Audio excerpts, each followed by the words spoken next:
गोपी जन वल्लभा गिरिवराते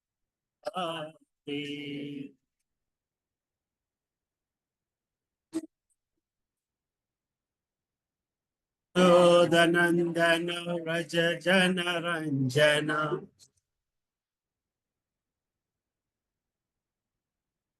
यशोदनंदन व्रज जन रंजन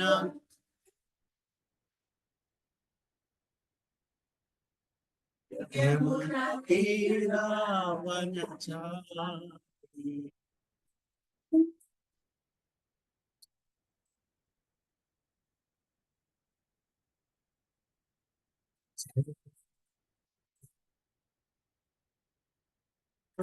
तुझ बिहारी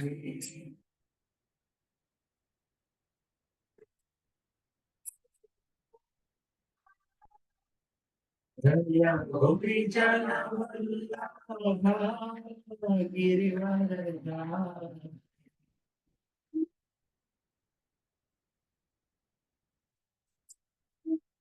यशोदनंदन व्रज रंजन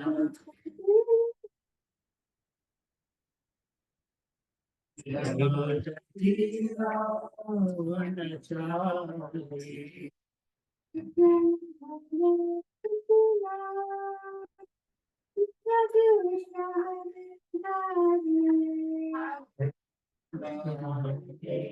कृष्णा कृष्ण कृष्ण हरे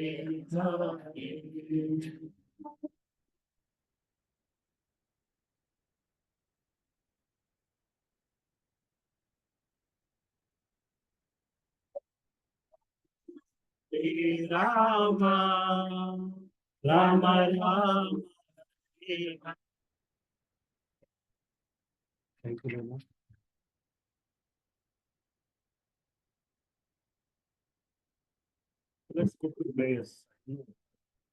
వచ్చేవాడు ఉన్నారు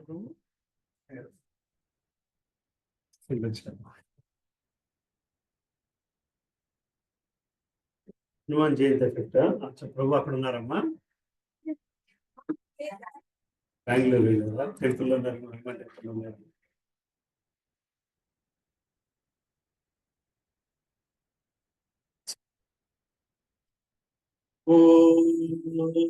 ज्ञानतिमिरान्धस्य ज्ञानाञ्जनाशलाकया चक्षुरोन्मिलितं येन तस्मै श्रीगुरवे चैतन्या मनोभीष्टं स्थापितं येन भूतले स्वयं रूपा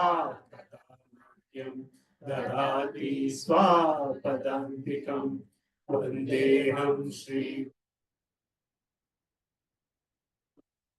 श्रीगुरून् वैष्णवांश्च साग्रजातां सहगणा साद्वैतं सावधूतं परिजना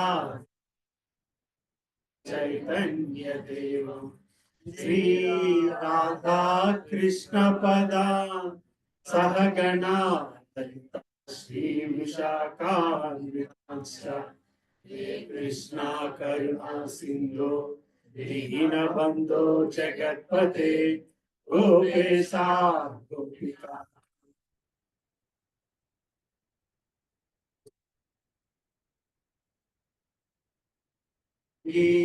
राधे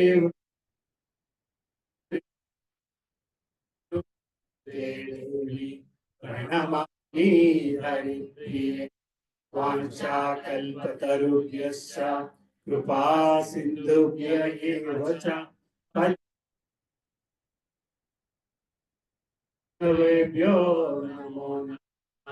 जय श्री कृष्ण चैतन्य प्रभु नित्यानंद श्री अद्वैता गदाधर श्रीवासादि गौर भक्तवृंद हरे कृष्णा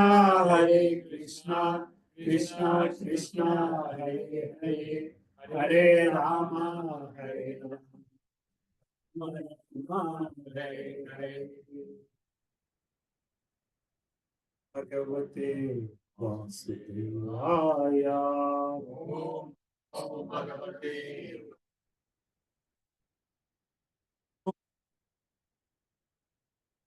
వాసుదేవాయ ఓం నమో భగవతే వాసుదేవాయ వాసుదేవాయ ఓం నమో భగవతే వాసుదేవాయ నమస్కృత్యం నరం చైవ నరోత్తమం దేవీం సరస్వతీం వ్యాసం తతో జయముదీరయేత్ నష్టప్రాయేషు భద్రేషు నిత్యం భాగవత సేవయా భాగవతే భక్తిర్భవతి నైష్టికీ కృష్ణాయ వాసుదేవాయ దేవకీ నందనాయ చ నందగోపకుమారాయ గోవిందాయ నమో నమః నమో మహావధన్యాయ కృష్ణ ప్రేమ ప్రదాయతే కృష్ణాయ కృష్ణ చైతన్య నామ్నే గౌరవిషే నమః నమః పంకజనాభాయ నమః పంకజమాలినే నమః పంకజనేత్రాయ నమస్తే పంకజాంగ్రే నమో బ్రహ్మణ్యాయ దేవాయ ఓ బ్రహ్మణ్యాయ హితాయ చ జగద్హితాయ కృష్ణాయ గోవిందాయ నమో నమః ఓం విష్ణుపదాయ కృష్ణ పృష్ఠాయ భూతలే శ్రీమతే భక్తి వేదాంత స్వామి నితి నామినే నమస్తే సారస్వతీ దేవే గౌరవాణి నిర్విశేష శూన్యవాది పాశ్చాత్య దేశ తారిణే జయ శ్రీ కృష్ణ చైతన్య ప్రభు నిత్యానంద శ్రీ అద్వైత గదాధర శ్రీవాసారి గౌర భక్త బృంద హరే కృష్ణ కృష్ణ కృష్ణ హరే హరే హరే రామ హరే రామ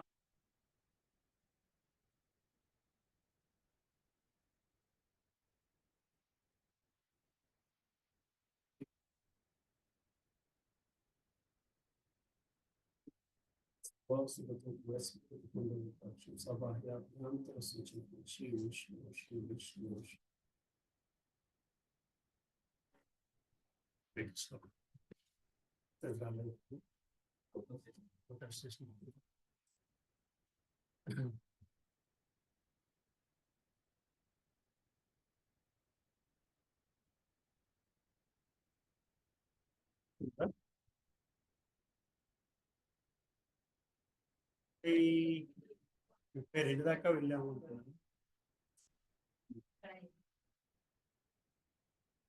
రెండు దాకా చదువుము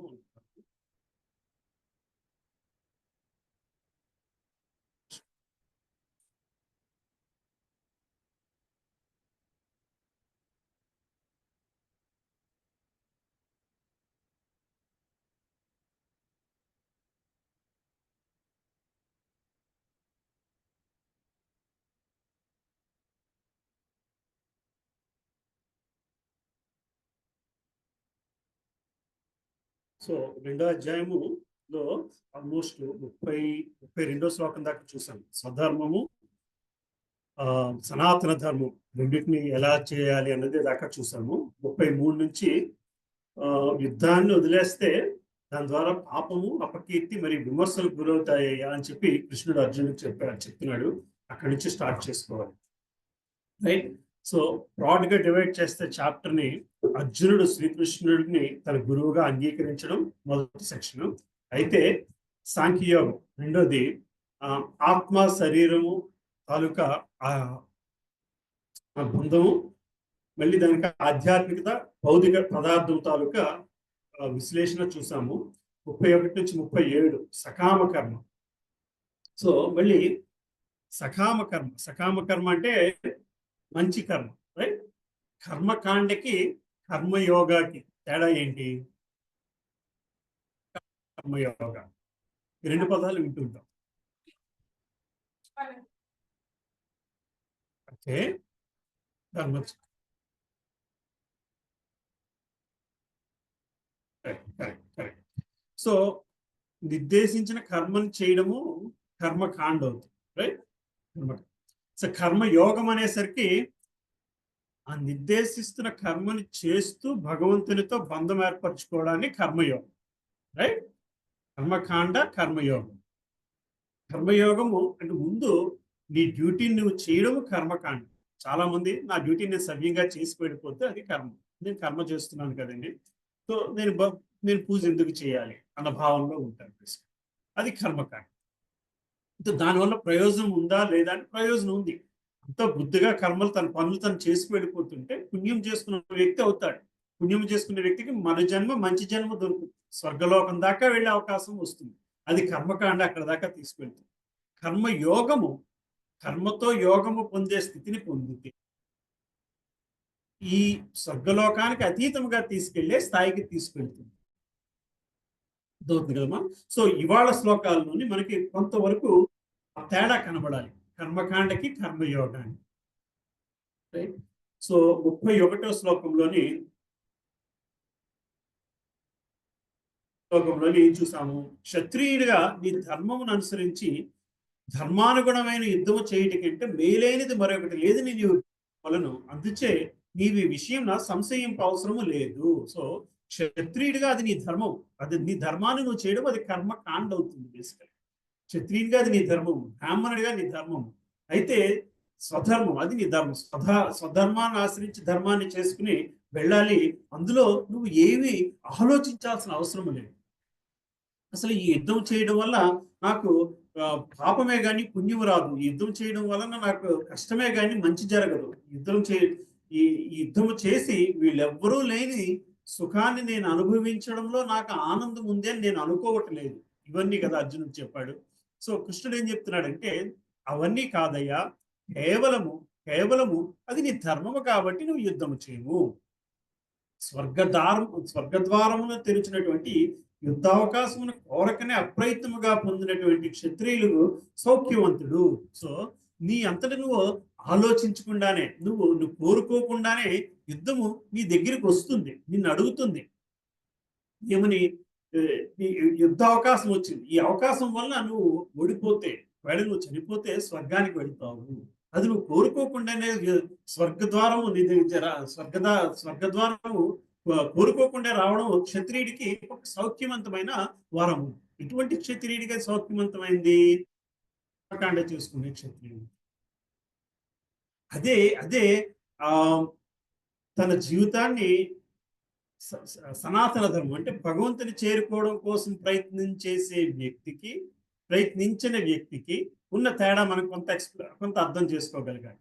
ఎటువంటి క్షత్రియుడికి యుద్ధము స్వర్గానికి వెళ్ళే దారి కింద అవుతుందయ్యా అంటే యుద్ధం అది నా ధర్మం కాబట్టి నేను యుద్ధం చేస్తున్నాను అని అనుకోగలగాలి. ఎందుకంటే నువ్వు కోరుకోకుండానే నీకు అది వస్తుంది కాబట్టి. అంటే యుద్ధం చేస్తే వీరస్వర్గం పొందుతాము, వీరస్వర్గం పొందడం కోసం యుద్ధం కాదు. అందుకోసం గొడవ పెట్టుకుని యుద్ధం చేసి చనిపోతే నాకు వీరస్వర్గం వస్తుంది అని అనుకోవడానికి వీలు లేదు. బేసికలీ రైట్, అర్థమవుతుంది కదమ్మా. అది it's not short cut, but when it is done as part of your swadharma. అది నువ్వు నీ ధర్మాన్ని అన్ని ఆచరించుకుంటూ యుద్ధం నువ్వు అడగకుండానే వచ్చి అందువల్ల నువ్వు విజయం పొందితే రాజ్యాన్ని వెళ్తావు, విజయాన్ని పొందకపోతే స్వర్గానికి వెళ్తావు. అటువంటి అవకాశం అందరికీ రాదు. క్షత్రియుడిగా కేవలం నీ ధర్మాన్ని నువ్వు పాటిస్తేనే నువ్వు స్వర్గానికి వెళ్ళే అవకాశం వస్తుంది కదయ్యా అన్నది అక్కడ దాకా మనం చూసాం. 32వ శ్లోకం దాకా. 33వ శ్లోకం చదువు. అత చేత్వమితం ధార్మ్యం సంగ్రామం న కరిష్యసి స్వధర్మ కీర్తించ హిత్వా పాపమవాప్స్యసి. హిత్వా పాపం అవాప్యసి. ఒకవేళ నీవు నీ స్వధర్మమైన యుద్ధమును నిర్వహింపనిచో స్వధర్మమును నిర్లక్ష్యపరిచినందుకు నిశ్చయముగా పాపము పొందినయే కాక యోధుడుగా నీ కీర్తిని కూడా నీవు కోల్పోవుదువు. ఈ స్వధర్మమైన యుద్ధాన్ని నిర్వహింపనిచో స్వధర్మము నిర్లక్ష్యపరిచినందుకు పాపాన్ని పొందుతావు. సో నీ స్వధర్మము భాగంగా యుద్ధాన్ని చేసి చనిపోతే స్వర్గానికి వెళ్తావు. యుద్ధం చేయకపోతే నీ స్వధర్మాన్ని చేయనందుకు అది పాపకార్యం అవుతుంది. యుద్ధము చేయడం పాపకార్యము కాదు, నీ ధర్మాన్ని నువ్వు నిర్వర్తించకపోవడం పాపకార్యము. సో యూఆర్ డాక్టర్, పేషెంట్ వస్తాడు, లాస్ట్ వీక్ చెప్పుకున్నామేమో ఇది. పేషెంట్కి ఏం చేస్తే జబ్బు తగ్గుద్దో తెలుసు, అయినా నువ్వు చేయలేదనుకోండి, right? You know how treatment ఎలా ఇవ్వాలో తెలుసు, అయినా ట్రీట్ చేయకపోతే నీ శక్తి ఉండి నీ ధర్మాన్ని నువ్వు నిర్వర్తించకపోతే అది పాపం అవుతుంది కదా. సో ఏదో కారణం వల్ల, వేరొక కారణం, సరైన డబ్బు ఇవ్వలేదో సరే, అలాంటి కారణం వలనైనా సరే నీ ధర్మాన్ని నువ్వు నిర్వర్తించకపోతే అది పాపమే అవుతుంది. ఒక స్టూడెంట్ వచ్చి ఒక టీచర్ని అడిగినప్పుడు టీచర్ చెప్పాలి, తెలిస్తే సమాధానం చెప్పాలి. ఇది నా స్కూల్ కాదు, నా ఇది కాదు, సరైన డబ్బు కట్టలేదు, ఇది పాపకార్యాల కింద అయిపోతాయి. ఎందుకంటే నీ ధర్మాన్ని నువ్వు నిర్వర్తించిన వ్యక్తి అవుతున్నావు. ఒకవేళ నీ స్వధర్మమైన యుద్ధమును నిర్వహింపనచో స్వధర్మమును నిర్లక్ష్యపరిచినందుకు నిశ్చయముగా పాపము పొందినయే కాక యోధుడిగా కూడా నీవు కోల్పోవు. సో రెండు విషయాలు ఇక్కడ, ఒకటి పాపము, రెండోది యోధుడుగా నీ కీర్తిని కూడా నువ్వు కోల్పోతావు. నువ్వు గొప్ప, ఇప్పుడు దాకా అర్జునుడు గొప్ప వీరుడు అనుకుంటున్నారు, గొప్ప యోధుడు అనుకుంటున్నారు. నువ్వు యుద్ధం చేయకపోతే నీకు అది కూడా అపకీర్తి వస్తున్నది. పారిపోయాడు, యుద్ధం చేయలేక పారిపోయాడు అనుకుంటారు తప్పితే నీకున్న అహింసా భావాన్ని ఎవరు గుర్తించరయ్యా అని శ్రీకృష్ణుడు చెప్తున్నాడు. అంటే ఒక విషయం, కర్మకాండలో వచ్చే సమస్యలు ఏంటో కూడా మనం అర్థం చేసుకోవాలి. సో కర్మకాండ, నేను అన్ని మంచే చేసి వెళ్ళిపోతున్నాను, పుణ్యమే చేసి వెళ్ళిపోతున్నాను, నాకు మంచి జరుగుతుంది, ఇందులో అనుమానం లేదు. అయితే మంచి జరిగే మంచి కూడా భౌతికమైన మంచే జరుగుతుంది. కీర్తి పాపం రెండు భౌతికమే, రెండులో ఆధ్యాత్మికం లేదు. అపకీర్తి పాపము రెండు భౌతికం. కర్మకాండలో ఉండే గొప్ప డిసడ్వాంటేజ్ ఏమిటంటే మొత్తం భౌతికమే, ఆధ్యాత్మికత లేదు, యోగం లేదు, భగవంతునితో యోగం లేదు, కర్మయోగం లేదు. కర్మయోగం అనేసరికినే భౌతిక ప్రపంచం, భౌతిక కార్యంతో ఆధ్యాత్మిక లింకేజ్ రావడమే కర్మయోగం. అంతే కదమ్మా. These are the things we should understand. భౌతికంగా పనులు చాలా మంది ఇదే చెప్తుంటారు, నేను అన్ని పుణ్యాలే చేస్తున్నానని, నాకు భక్తితో భావన అవసరం లేదు. కానీ పుణ్యం చేస్తున్నావు, పుణ్యం భౌతికము, ఫలము భౌతికమే అవుతుంది, ఫలితము భౌతికమే అవుతుంది. ఆ ప్రాసెస్ లోని you put the plug, then that's where you are connected to God. Once you are connected to God, it becomes karma yogam. కర్మయోగం అవ్వనంతసేపు కూడా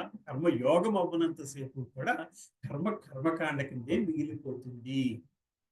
నెక్స్ట్ శ్లోకాల్లో చెప్పుకొస్తాను. సో ఇప్పుడు దాకా అర్జునుడు, నేను యుద్ధం చేయవల్ల పాపమో పుణ్యమో కాదయ్యా, యుద్ధం చేయకపోతే పాపము, యుద్ధము ఎందుకు చేయాలి అంటే ఇది ధర్మము కాబట్టి ఎందుకు యుద్ధం చేయాలి అని చెప్తున్నాడు. 4 శ్లోకాలకు వెళ్ళిపోయేసరికి పాప పుణ్యాలకు అతీతంగా ఆలోచించి యుద్ధం చేయాలి, పాప పుణ్యాలకు అతీతంగా ఆలోచించి కర్మను చేయాలి.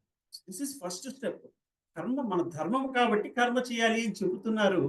కానీ ఈ ధర్మం చేయడం వల్ల పాపమో పుణ్యమో వస్తున్నది, కానీ నీ ధర్మం పాపం కోసమో పుణ్యం కోసమో కాదు, దీనికి అతీతంగా ఆలోచించి భగవత్ ప్రాప్తి కోసం నీ కర్మను చేయాలి. ఆ స్థితికి వెళ్ళగలగాలి. బేసికలీ సెకండ్ చాప్టర్ నేర్చుకోవడం వల్ల చేసేది ఏంటి అంటే, అదే కర్మను చేస్తుంటాము. ఆ కర్మ పాపం కోసమో కాదు, పుణ్యం కోసమో కాదు, ఆధ్యాత్మికత కోసము అదే కర్మను చెయ్యాలి. నువ్వు యుద్ధం చెయ్యాలి, పుణ్యం చూస్తుంది, యుద్ధం చేస్తే, చెయ్యకపోతే పాపం వస్తుందని చెప్తున్నాడు. 4 శ్లోకాలకు వెళ్ళేసరికి పాప పుణ్యాలకు అతీతముగా ఆలోచించి యుద్ధం చేయవయ్యా అని చెప్పి, కర్మ అయితే చెయ్యాలి. ఎటువంటి కర్మను చేయాలి? నీ స్వధర్మము, సనాతన ధర్మము రెండు ఆలోచించి నీ కర్మను చేసుకోవాలి. నీ స్వధర్మమైన కర్మను చేయాలి. ఇవాళ రేపు మనకి స్వధర్మం అంటే ఏ వర్ణాశ్రమానికి చెందేమో దాన్ని బట్టి కర్మ అంటే, కానీ ఇవాళ రేపు అది మనకి అది వర్తించిన పరిస్థితిలో ఉన్నాం. ఇదితో వచ్చిన ఇది మనం పర్టికులర్ ఆశ్రమానికి చెందిన వాళ్ళం అని చెప్పుకోవడానికి వీలు లేదు. గుణం ప్రకారం మనం ఏ ఆశ్రమానికి చెందుతామో అని నిర్ణయించగలిగే శక్తి కూడా ఉండే పరిస్థితుల్లో అయితే లేము మనం. సో అందుకనే ఈ 4 ఆశ్రమాల కంటే అతీతమైనది వైష్ణవాశ్రమం అని చెప్పుకొస్తున్నారు. దానిని పట్టుకోగలిగితే, దాన్ని పట్టుకోవడానికి మళ్ళీ మనకు గురువు, పరంపర ఇవన్నీ అవసరం బేసికల్లీ. రైట్? అది ధర్మానికి వచ్చిన మట్టుకు. ఏం ధర్మానికి? ఏం ధర్మంకి? భౌతిక ధర్మము, భౌతిక ధర్మం, భౌతిక శారీరక ధర్మానికి వచ్చిన స్థితిని ఏమిటయ్యా అంటే అది మనసుకు సంబంధించినంత వరకు, మనసుకు సంబంధించిన ధర్మం ఏమిటయ్యా అంటే మనసుకు సంబంధించిన కార్యాలు చేయడానికి ధర్మం అనేది కావాలి. కానీ దానికి అతీతముగా సనాతన ధర్మం అని ఉంది. ఏమిటయ్యా అంటే ఈ మనసు ఆత్మకు సంబంధించిన కార్యాలని చేయడం కోసం ప్రేరేపించడమే సనాతన ధర్మం. ఆత్మకు సంబంధించిన కార్యం ఏమిటయ్యా అంటే అది భగవంతుని చేరుకోవడానికి ఈ శరీరాన్ని ఉపయోగించుకోవడమే మన సనాతన ధర్మము. సో కర్మని చేయాలి ధర్మం కాబట్టి ఆ కర్మని భక్తి యోగంలోకి ఎట్లా తీసుకెళ్ళాలి, కర్మని యోగం ఎట్లా చేసుకోవాలి అన్నది ఆలోచించుకోవాలి. అర్థమవుతుంది కదా? అప్పుడే కర్మ, భౌతికమైన కర్మకి ఆధ్యాత్మిక బంధాన్ని ఏర్పరచుకునే వాళ్ళని అవుతాము. మన దగ్గర ఉన్నది ఇంతే, పనిముట్టి ఇంతే. ఏంటి? భౌతిక శరీరము, ఆ మనసు, దానికి సంబంధించిన ఇంద్రియాలు, కర్మేంద్రియాలు, పంచభూతాలు, ఇవన్నీ ఇవే మన దగ్గర ఉన్నవి. వీటన్నిటిలో మధ్యలో చిక్కుబడి ఉన్న ఆత్మత కోసము వీటన్నిటిని ఎలా ఉపయోగించుకుంటూ మన ధర్మాన్ని మనం నిర్వహిస్తాం. So simple, it is simple concept. ఆత్మని భగవంతునికి చేర్చుకునే మార్గము ఈ శరీరము చేయగలగాలి. దట్ ఈస్ సనాతన ధర్మం. సనాతన ధర్మం అంటే ఆత్మని భగవంతునికి చేర్చడం కోసం ఈ service. You all have a goal, right? You all have a goal in your life. పిల్లాడిని పర్టికులర్ కాలేజ్ దాకా తీసుకెళ్ళడం మన గోల్. ఆ తర్వాత వాడి దారి వాడు చూసుకుంటా, సంథింగ్ లైక్ దట్, రైట్? అలాగే ఇది కూడా శరీరానికి మనకున్న జీవిత కాలంలోని ఈ శరీరంతో మనం చేయాల్సింది ఏమిటయ్యా అంటే అందులో బందీగా ఉన్న ఆత్మకి, బందీగా ఉన్న పదం బందీగా ఉన్నదా కూడా ఉన్నదా అనేది మన మన మన ఆలోచన బట్టి ఉంటుంది. లొంగిపోయి ఉన్నదా? అందుకే మనకు భగవంతుడు కూడా చెప్తారు కదా, మన మనసే మనకు శత్రువు లేదా మన మనసే మనకు మిత్రుడు అని చెప్పి శ్లోకం కూడా వస్తుంది. అది ఎప్పుడు మిత్రుడు అవుతుంది? ఈ శరీరము ఆ దృష్టి, ఆ శక్తి ఉన్నప్పుడు, ఆ దృష్టి, ఆ శక్తి ఉన్నప్పుడు, ఆత్మ కోసం శరీరము అన్న భావన మనం పూర్తిగా గ్రహించగలిగినప్పుడు దెన్ మనసు పూర్తిగా ఆధ్యాత్మికంగా ఆత్మని తీసుకెళ్లడం కోసం ఈ శరీరాన్ని ఎట్లా ఉపయోగించాలి అన్న ఆలోచన మొదలు పెడుతుంది. అది రావడమే కష్టం. మన దీంట్లో లెక్చర్లో చెప్తారు, how much do I have to fall before my blindness is gone. Maharaj ఒక లెక్చర్లో నేను ఎంత పడిపోవాలి నా గుడ్డితనం పోవాలంటే, ఎంత భౌతికంగా గుడ్డిగా ఉంటున్నాను. ధృతరాష్ట్రుని ఎగ్జాంపుల్గా ఇచ్చుకుంటూ, ఎంత పడిపోతే, ఎన్ని దెబ్బలు తగిలితే ధృతరాష్ట్రుడికి గుడ్డితనం పోయింది. మానసిక గుడ్డితనం, మానసికంగా ఎన్ని దెబ్బలు తింటే గానీ ఆ గుడ్డితనం పోలే. ఎన్నో దెబ్బలు తింటే పోయింది. ఎప్పుడు పోయిందయ్యా అది అని జీవితాంతం ఎవరో ఒకరు చెప్తున్నారు మంచి చెడు, అయినా సరే తను ఎక్కడ వినలేదు. ఇంతమంది పిల్లల్ని పోయాక, రాజ్యం పోయాక, విదురుడు వచ్చి తిట్టి కొట్టేంత వరకు ఆ గుడ్డితనం పోలేదు. పోయి మరి వెళ్ళిపోతాడు కదమ్మా ఆశ్రమం దీనికి, దీనికి వానరప్రస్థ ఆశ్రమానికి వెళ్ళిపోతాడు కదా. అంటే డిటాచ్మెంట్ రావాలి. With living with in that environment you should still be detached. ఆ పరిస్థితుల్లో ఉంటూ దాన్ని అంటకుండా ఉండగలగాలి. ఆ పరిస్థితుల్లో ఉంటూ దాన్ని అంటకుండా ఉండగలగాలి. అదే కర్మయోగం అంటే. గృహస్థాశ్రులకి కర్మయోగం చాలా ఇంపార్టెంట్. గృహస్థ ధర్మంలో ఉన్న వాడికి కర్మయోగం చాలా ఇంపార్టెంట్. అందులోనే ఉంటూ అదే కార్యక్రమాలు చేస్తూ వాటిని అంటకుండా ఉండగలగాలి.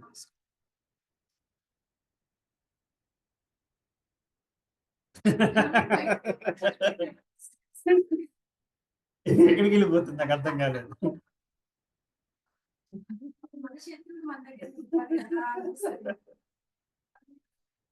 చెప్పండి. దానివే కాదు. ఎవ్రీ పాయింట్ ఏంటి చెప్తున్నారు సాధన. ఓకే,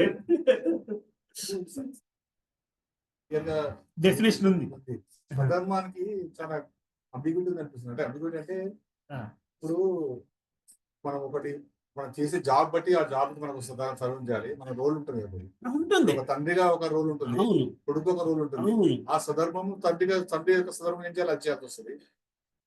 ఇప్పుడు నాకు స్ట్రైక్ ఏంటంటే ప్రభు, ఇప్పుడు మా ద్రౌపది వస్త్రాపురంలో ఈ అర్జునుడు ఎస్పెషల్లీ స్వధర్మం అంటే భార్యను కాపాడడం కూడా స్వధర్మే కదా అని అంటే, కాబట్టి వాళ్ళు ఏమన్నారంటే ఇతడు బానిస అయ్యాడు కాబట్టి కాపాడుకోలేవు అంటే, ఆ బానిస సధర్మము చేయకూడమా లేకపోతే bigger topic basically. At the end of it they are bound by whatever Dharmaraj. అది అదే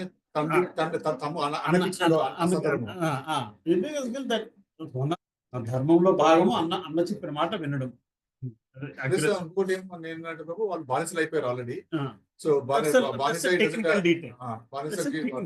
టెక్నికల్ జస్టిస్ కానీ ఆ సధర్మం అయితే ఉంటుంది ప్రభు.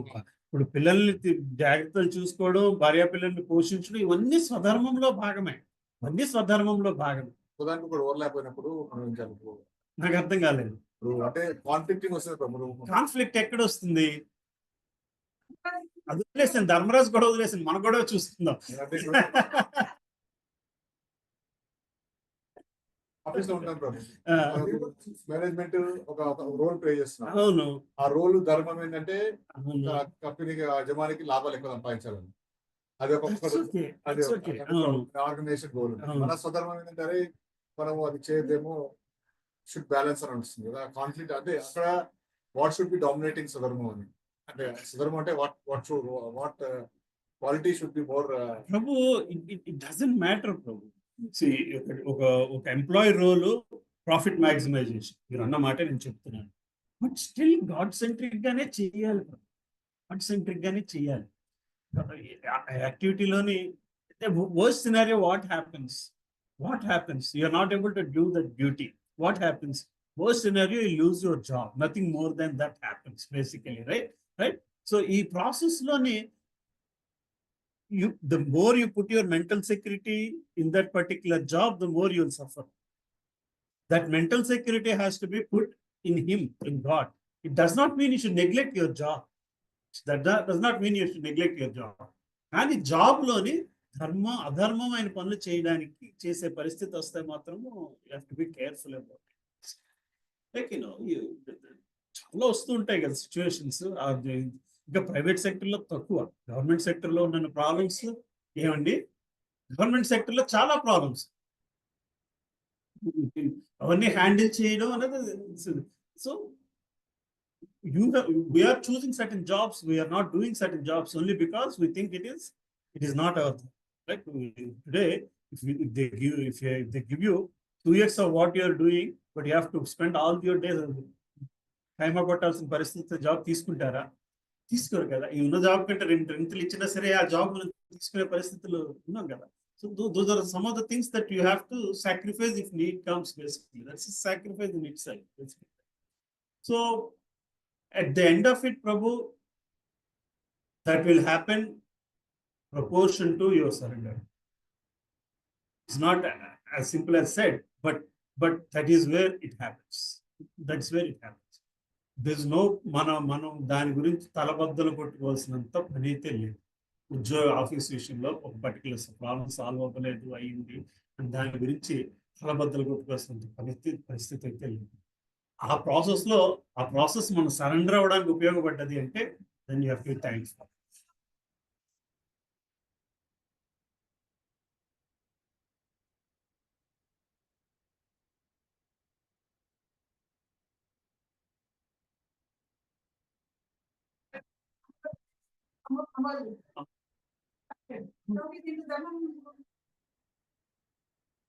బట్ ఆయన మరి కృష్ణ కాన్షియస్నెస్ లో ఉన్నాడా? కృష్ణ కాన్షియస్నెస్ ఉన్నాడు. ఏమ్మా, ఉన్న వీలు కావాలంటే ఉన్న వీలవుతుంది, ఉంటే వీలవుతుంది. చూడండమ్మా. సో ఇప్పుడు మీరు అన్నది వాడు దాన్ని మాయ చేసో మంత్రం చేసో అది అమ్ముతున్నాడు. కర్మకాండ చేయడం అంత కష్టం. That's the point. That is the point. కర్మకాండ చేయడం అంత కష్టము. అందులో సరెండర్ అయితే then the problem will get solve.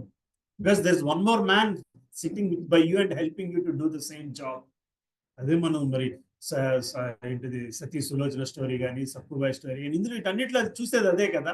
కృష్ణుడు వచ్చి, పాండురంగుడు వచ్చి అక్కడ కూర్చుని ఆ పని చేసి పెడతాడు.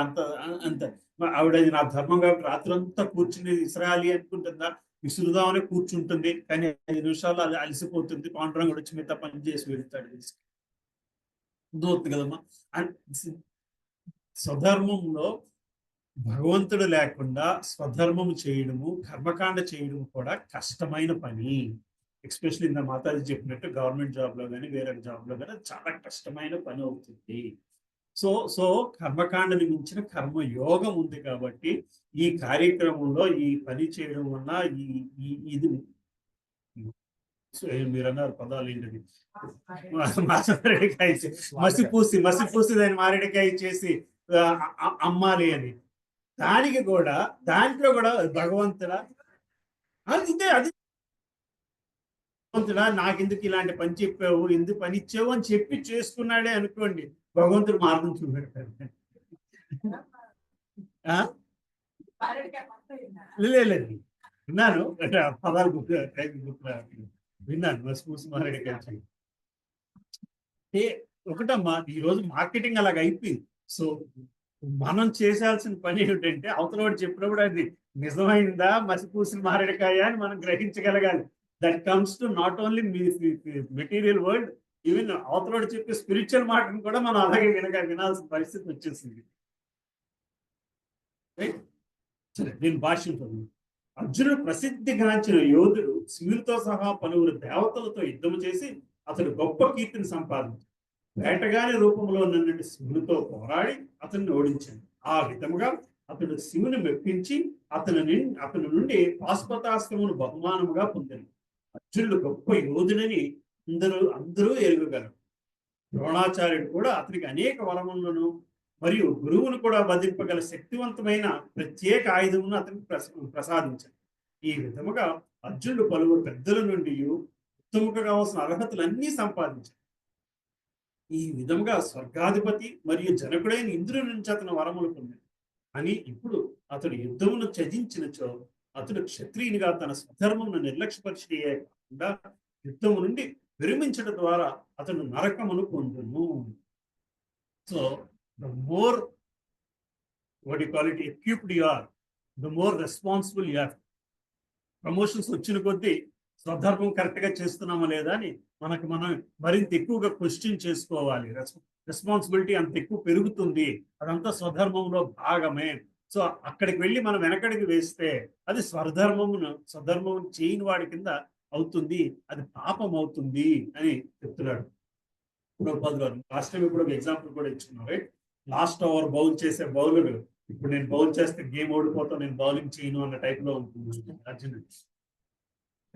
సరే, సో అటువంటి దాని వలన నీకు అపకీర్తే వస్తుంది, అది పాపమే అవుతుంది. పాపమే కాకుండా అపకీర్తి కూడా. నెక్స్ట్ అపకీర్తి గురించి మళ్ళీ ఇంకొక శ్లోకం చెప్తున్నారు. అకీర్తించాపి భూతాని కథాయష్యంతి తే వ్యయాం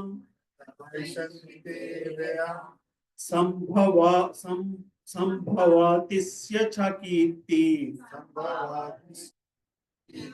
మరణాత్ అతిరిచ్యతే. జనులు ఈ అపకీర్తిని ఎల్లప్పుడూ చెప్పుకొందురు. గౌరవము కలవానికి అపకీర్తి అన్నది మరణము కంటే దారుణమైనది. కీర్తి రావాలంటే చాలా కష్టపడాలి, అపకీర్తి రావాలంటే పెద్దగా కష్టపడదు. టాప్ ఆఫ్ ఇట్ ఎన్ని గొప్ప పనులు చేసినా ఒక్క చెడ్డ పని చేస్తే అది మాత్రమే గుర్తుండు. నువ్వు ఇంత కష్టపడి ఇన్ని పాశుపతాస్త్రాలు ఇవన్నీ సంపాదించావు, ఈ రోజు యుద్ధం మారిపోయి వెళ్ళిపోతే అర్జునుడు పిరికివాడు అనేస్తారు. దానివలన భౌతికంగా చెప్తున్నదే, నువ్వు కర్మకాండ కూడా చేయటం లేదు, నువ్వు కర్మకాండనే సరిగ్గా చేయటం లేదు. కర్మకాండలో భాగంగా చెప్పుకొస్తున్నారు. యుద్ధం చేయకపోతే పాపం అయ్యా, నువ్వు భౌతికంగా నేను యుద్ధం చేయడం వల్ల నాకు పాపం వస్తుంది, వీళ్ళందరినీ నేను చంపిన వాడిని అవుతాను అని చెప్పుకొస్తున్నావు. కాదు, నీ అంతట నువ్వు యుద్ధం చేయకపోతే పాపాన్ని, అపకీర్తిని కూడా సంపాదిస్తావు. ఇలాంటి క్షత్రియుడికి అపకీర్తి మరణం కంటే దారుణమైనది. యుద్ధం చేస్తే నువ్వు స్వర్గానికి, చనిపోతే స్వర్గానికి వెళ్తావేమో, యుద్ధం చేయకపోతే బతికుండి నరకాన్ని చూస్తావు. బతికుండి భూమి మీదే నిన్ను జనాలు నిలువెత్తిన మాటలతో చంపేస్తారు. ఇది ఇది క్షత్రియుడు ధర్మం చేయకపోతే ఎంతటి అపకీర్తిని నువ్వు సాధిస్తున్నావో చూసుకో. జనులు ఈ అపకీర్తిని ఎల్లప్పుడూ చెప్పుకుందరు. గౌరవం గలవానికి అపకీర్తి అన్నది మరణం కంటే దారుణమైనది. రైట్, చాలా మంది మనం చూస్తుంటాము, పరువు కోసం ఏమైనా చేస్తారు. పరువు కోసం ఏంటది, ఏంటి, ఆత్మహత్యలు కూడా చేసుకుంటుంటారు జనాలు. రైట్, ఆత్మహత్యలు. అర్జునుని యుద్ధ విముఖతని గురించి శ్రీకృష్ణ భగవానుడు తత్వబోధికనిగా మరియు మిత్రునిగా తన తుది తీర్పుని ఈ విధంగా తెలుపుతున్నాడు. అర్జున, యుద్ధమును ఆరంభించడం మునిపే నీవు యుద్ధరంగమును వీడినిచో జనులు నిన్ను పిరికివాడందరు. ఒకవేళ జనులు నిన్ను నిందించినను మరణ రంగము నుండి పారిపోవడం చేత ప్రాణమును దక్కించుకోవచ్చునని భావించిన కంటేను నీవు యుద్ధమును మరణించటే ఉత్తమమని నా అభిప్రాయము. నేను యుద్ధం చేయకుండా భిక్షమెత్తి బతకడం నాకు సుఖం అన్నాడు అర్జునుడు.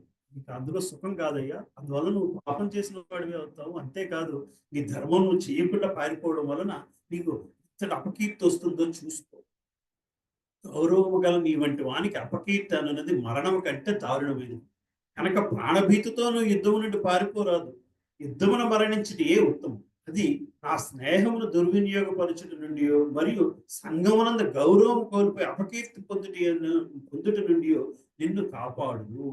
అందుకనే అర్జునుడు యుద్ధరంగమును వీడిపోకట్టును దాని యందు మరణించటే ఉత్తమం అని భగవంతుని తుది తీర్పు. సో మనకుండే స్కిల్స్ ఉండి పని చేయలేకపోయేటే కంటే పని చేస్తూ ఓడిపోవడమే అది ధర్మము. అదే ధర్మం. కాబట్టి వేరే కారణం చేత అంటే ప్రాణం గురించి పారిపోతే అది భౌతికమైపోతుంది. ప్రాణం అనేది భౌతిక శరీరానికి దీనికోసం నువ్వు పారిపోతున్నావు. నీ ప్రాసెస్ లో నువ్వు ఏం చేస్తున్నావు నీకు అర్థమవుతుందా?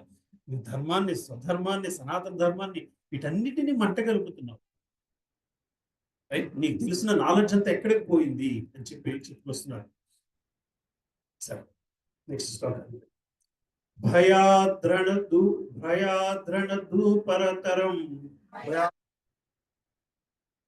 భయాద్రణతు పరతం హాస్యంతే త్వం మహారథః ఏషాం చత్వం బహుమతో భూత్వా యస్యసి లాఘువాన్ భూత్వా యశస్వి లాఘవన్.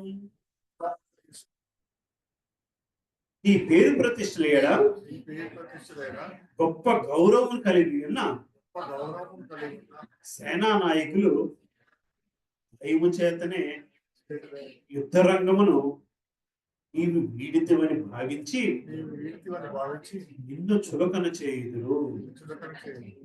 ఒకసారి అపకీర్తికి వస్తే విమర్శలు వస్తాయి. ఎటువంటి విమర్శలు వస్తాయ్యా అంటే నువ్వు కేవలము యుద్ధం చేయడానికి భయంతోనే పారిపోయావు అనుకుంటారు. అంతేగాని నువ్వు యుద్ధం వలన పాపం వస్తుందన్న భావంతో పారిపోయావు అని చెప్పి ఎవ్వరూ అనుకోరు. నిన్ను ఈ రోజు గౌరవిస్తున్న ఈ జనం అంతా కూడా నిన్ను అగౌరవపరుస్తారయ్యా అని చెప్పుకొస్తున్నారు. భాషించుతాం. శ్రీకృష్ణ భగవానుడు అర్జునికి తన తుద తీర్పుని ఇంకనూ ఇట్లా కొనసాగిస్తాడు. సోదరులు మరియు పితామహుని పట్ల జాలి చేతనే యుద్ధరంగమును వీడితమని దుర్యోధనుడు, కర్ణుడు వంటి సేనానాయకులు భావించరని నీవు భావింపకు. ప్రాణభయం చేతనే నీవు అట్లా పలాయనమైతమని వారు భావించారు. దానితో నీ పేరు ప్రతిష్టలు ఎడగల వారి గొప్ప అభిప్రాయం నశించుకోవు. నాడు అర్జునుడితో యుద్ధం చేయడానికి దుర్యోధనుడు భయపడి కర్ణుడు తీసుకొచ్చాడు. కానీ అర్జునుడితో యుద్ధం చేయాల్సిన అవసరం లేదు. అర్జునుడే భయపడితే పారిపోతున్నాడు. దాని వ్యక్తితోనా నేను యుద్ధం చేయడానికి కూర్చున్నానన్న అపకీర్తితోని నువ్వు జీవితాంతము విమర్శల్ని ఎదుర్కోవాల్సి వస్తుందయ్యా. ఇంకా నెక్స్ట్ అదే కంటిన్యూ చేస్తున్నారు. అవాచ్య వాదంశ్చ బహూన్ అవాచ్యవాదంశ్య బహు వదిష్యాంతి తవాహితః వరిష్యాంతి నవాహిత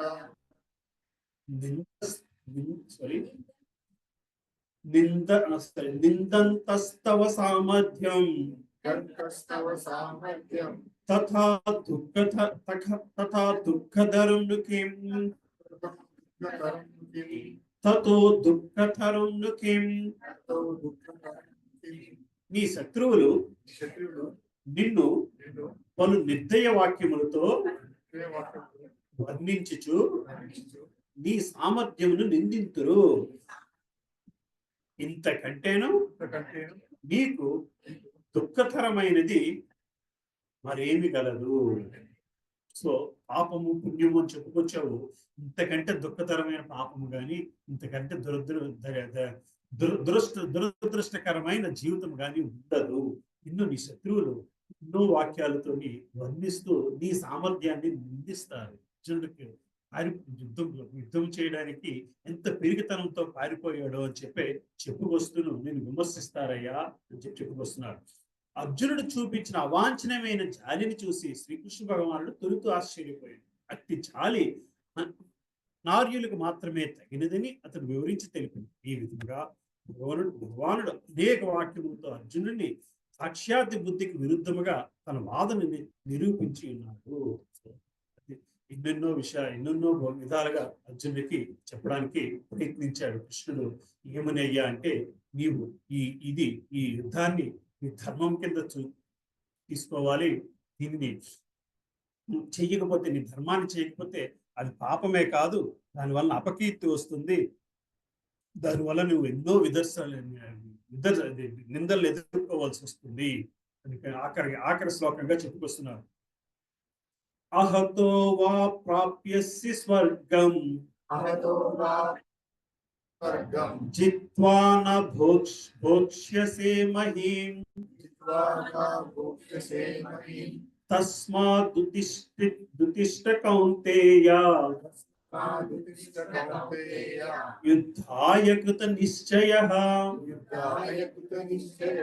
ఓ కౌంతేయ, నీవు యుద్ధరంగమున చంపబడి స్వర్గమును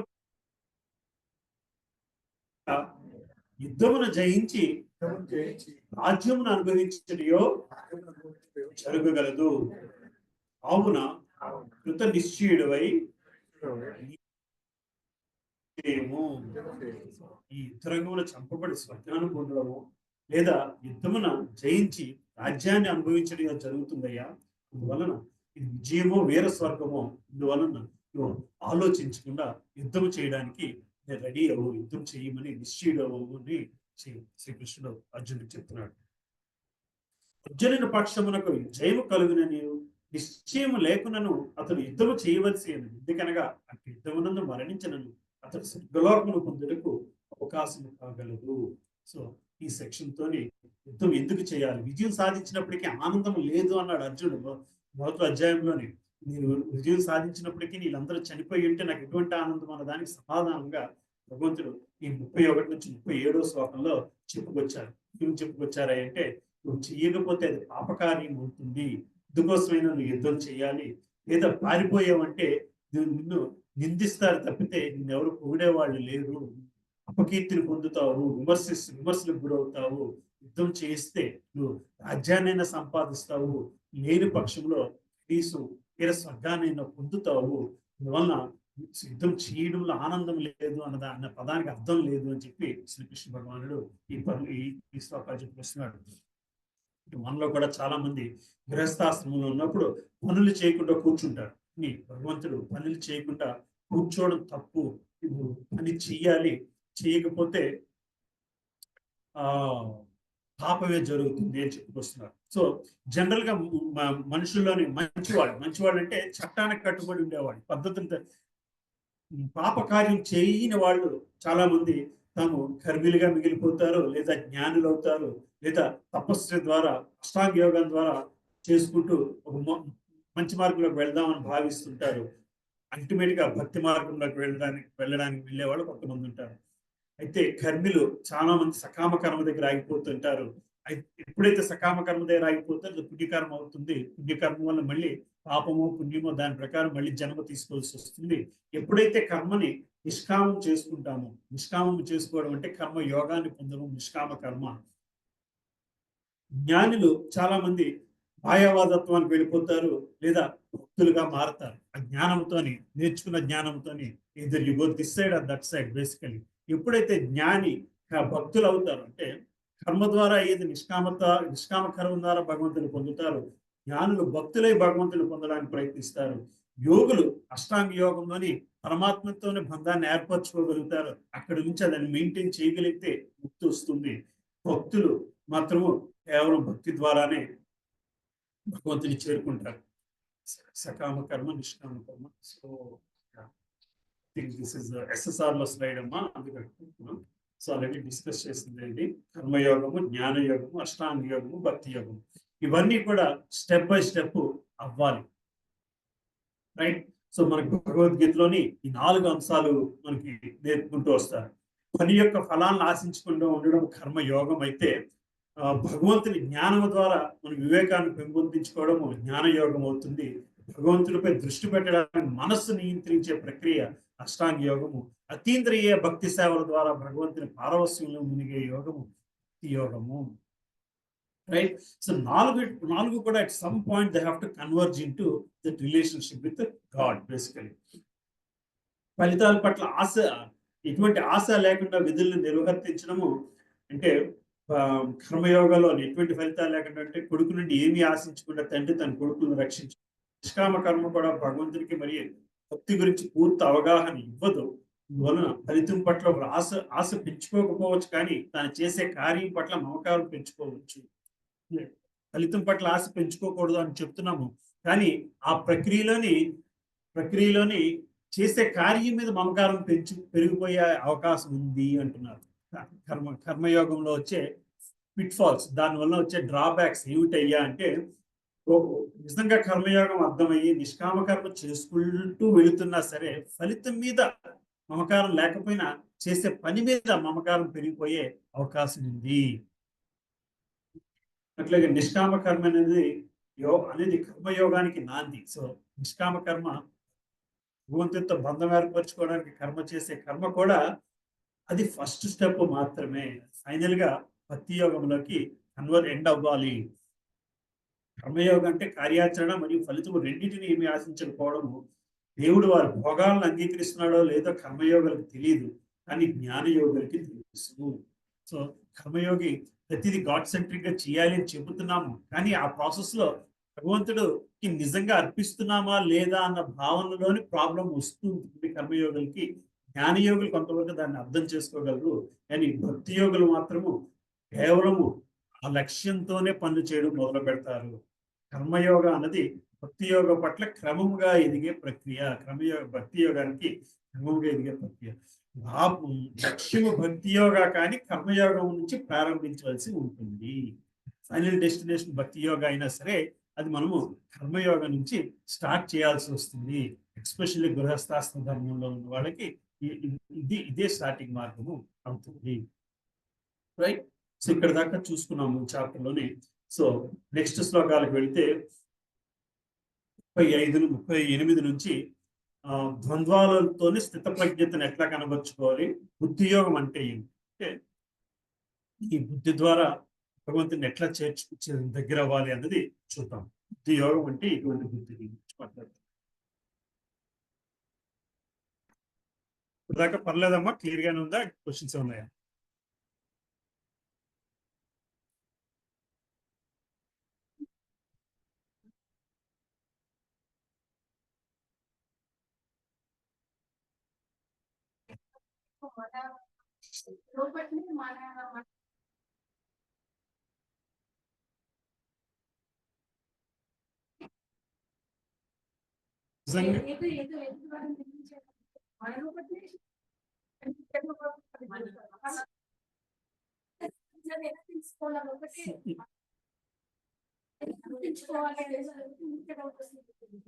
అర్థం కాలేదు. మనకి గుర్తుంచుకోవాలి.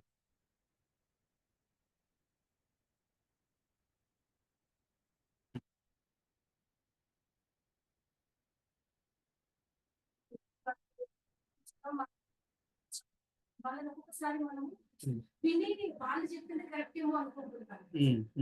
అది మనం ఎలా రిసీవ్ చేస్తాం? వాళ్ళు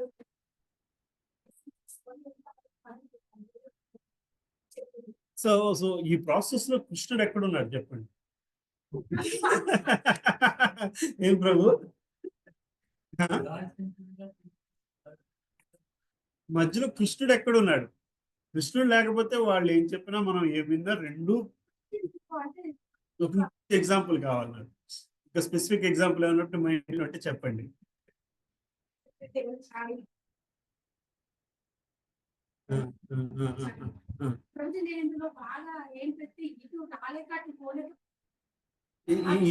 నాకు అర్థం కాలేదు అది. ఇటు రాలేక అటు పోలేక అటేంటి ఇటేంటి.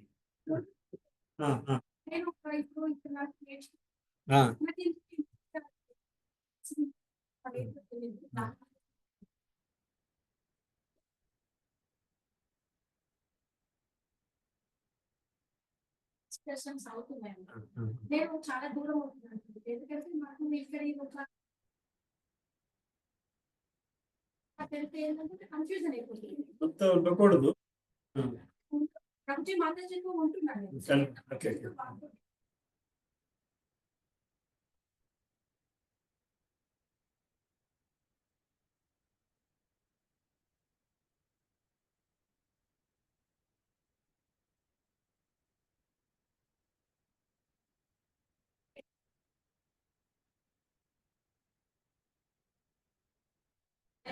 ప్రభుజీ నాకు ఏమంటారు,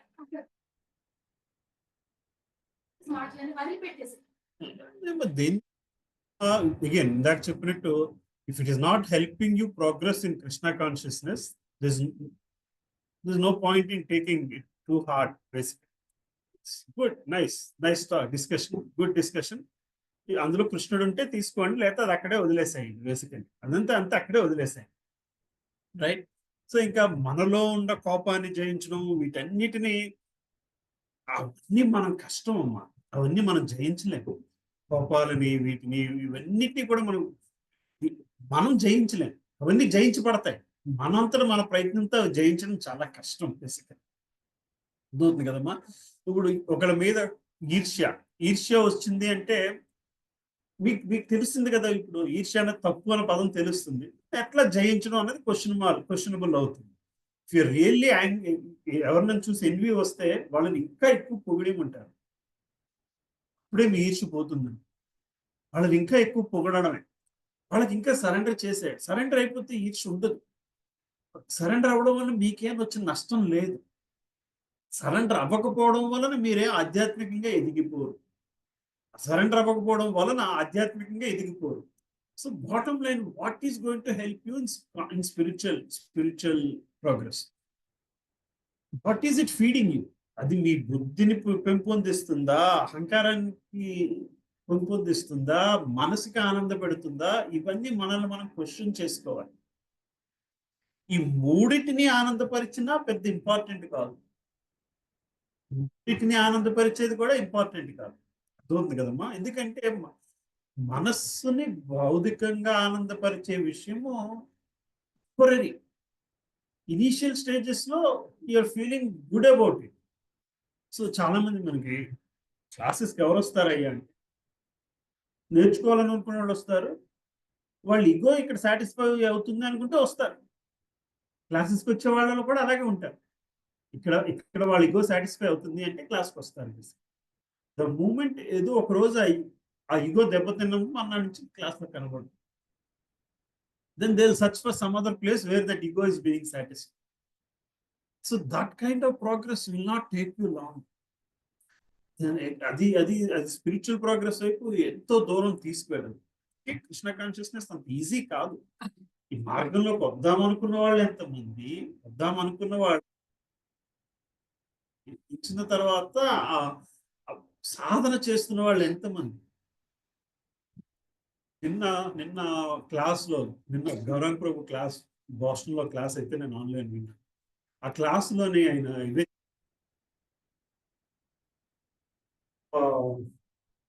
రెండో పదం వాడే క్లాస్. అది వైష్ణవ కృపకు ఆపోజిట్ వైష్ణవ అపరాధ, వైష్ణవ కృప 2 పదాలు వాడుకుంటూ వచ్చారు క్లాస్ మొత్తం. ఆ వైష్ణవ అపరాధ చేస్తే ఎంత కృప పోతుందో. ఇది ప్రహ్లాద్ మహారాజు హిరణ్యకశిపుడు గురించి కంపేర్ చేసుకుంటూ ఒకళ్ళు వైష్ణవ కృప చేసి పొందిన వాళ్ళు, ఒక వైష్ణవ అపరాధం పొందిన వ్యక్తులు అని చెప్పి అవన్నీ కంపేర్ చేసుకుంటారు. So at end of it, we have to be very cautious about how we behave with the people. Have to be very cautious about how we behave. In behavior with people, it's more about not satisfying our ego. It's not satisfying our anger. It's not satisfying our desire. It is about serving them, with respect to whether he is a good, whether you think is a good person, whether you think is a bad person, whether he is actually a good person or whether he is actually a bad person. Because he is a Vaishnava, potentially Vaishnava, future Vaishnava, but he's come this far. వచ్చి సత్సంగంలో కూర్చున్నాడు కాబట్టి ఎంతో మందిలో అతనికి serve చేస్తే, నిష్కామంగా serve చేస్తే కృష్ణుడు చూస్తాడు. And the results will be amazing. But do not hope for material result. Material result అయితే మళ్ళీ దాన్ని బట్టి క్యారీ అయిపోవడానికి. మెటీరియల్ రిజల్ట్ అంటే మనసానందం, బుద్ధానందము, అహంకారానందం, ఆ 3 కూడా మెటీరియల్ డిజైర్స్. దానికి మించిన ఆత్మానందం కోసం this is a struggle. That is a struggle right from within the organization, within the satsang, within the group, because that is how it is. Last class lo Rama మనకున్న ఇంద్రియాలు 20 ఇంద్రియాలు రజోగుణంలోనో ఏదో ఒక గుణంలో ప్రతి ఇంద్రియము నిలబడి ఉంటుంది, రైట్? సో ఇద్దరు వ్యక్తుల మధ్య కాన్వర్జేషన్ లో ఒక వ్యక్తి చెప్పాడు, ఒక వ్యక్తి విన్నాడు. ఆయన రజోగుణం నుంచి మాట్లాడుతున్నాడో, తమో గుణం నుంచి మాట్లాడుతున్నాడో, సత్వగుణం నుంచి మాట్లాడుతున్నాడో, మనము ఏ గుణంతో వింటున్నామో, మన చెవి ఏ గుణంలో ఉందో, మనసు ఏ గుణంలో ఉందో, బుద్ధి ఏ గుణంలో ఉందో, దీనిని బట్టి అది ఇంటర్ప్రిటేషన్ అవుతూ ఉంటుంది. అందుకే భౌతిక ప్రపంచం అంత complicated. The more complications you see in materialistic world, you should be happy that is driving you towards spiritual direction. Spiritually ఇన్ని కాంప్లికేషన్స్ లేవు. బట్ ఆధ్యాత్మికతలోనే రజో సత్వ తమో గుణాలు అనేవి లేవు. తమో గుణ ఆధ్యాత్మికమైనా పర్వాలేదు, అది ఆధ్యాత్మికం అయితే. అది ఏదో నాడు సత్వగుణంలోకి వెళ్తుంది, శుద్ధ సత్వగుణంలోకి వెళ్తుంది. కాబట్టి I don't know how much I'm helping you, but that is సరే. ఈ శ్లోకం చదువుకున్నాము. 38. సుఖ దుఃఖే సమే కృత్వా లాభ అలాభౌ జయా జయౌ తతో యుద్ధయ యుజస్య నైవ పాపమపవాప్యసి.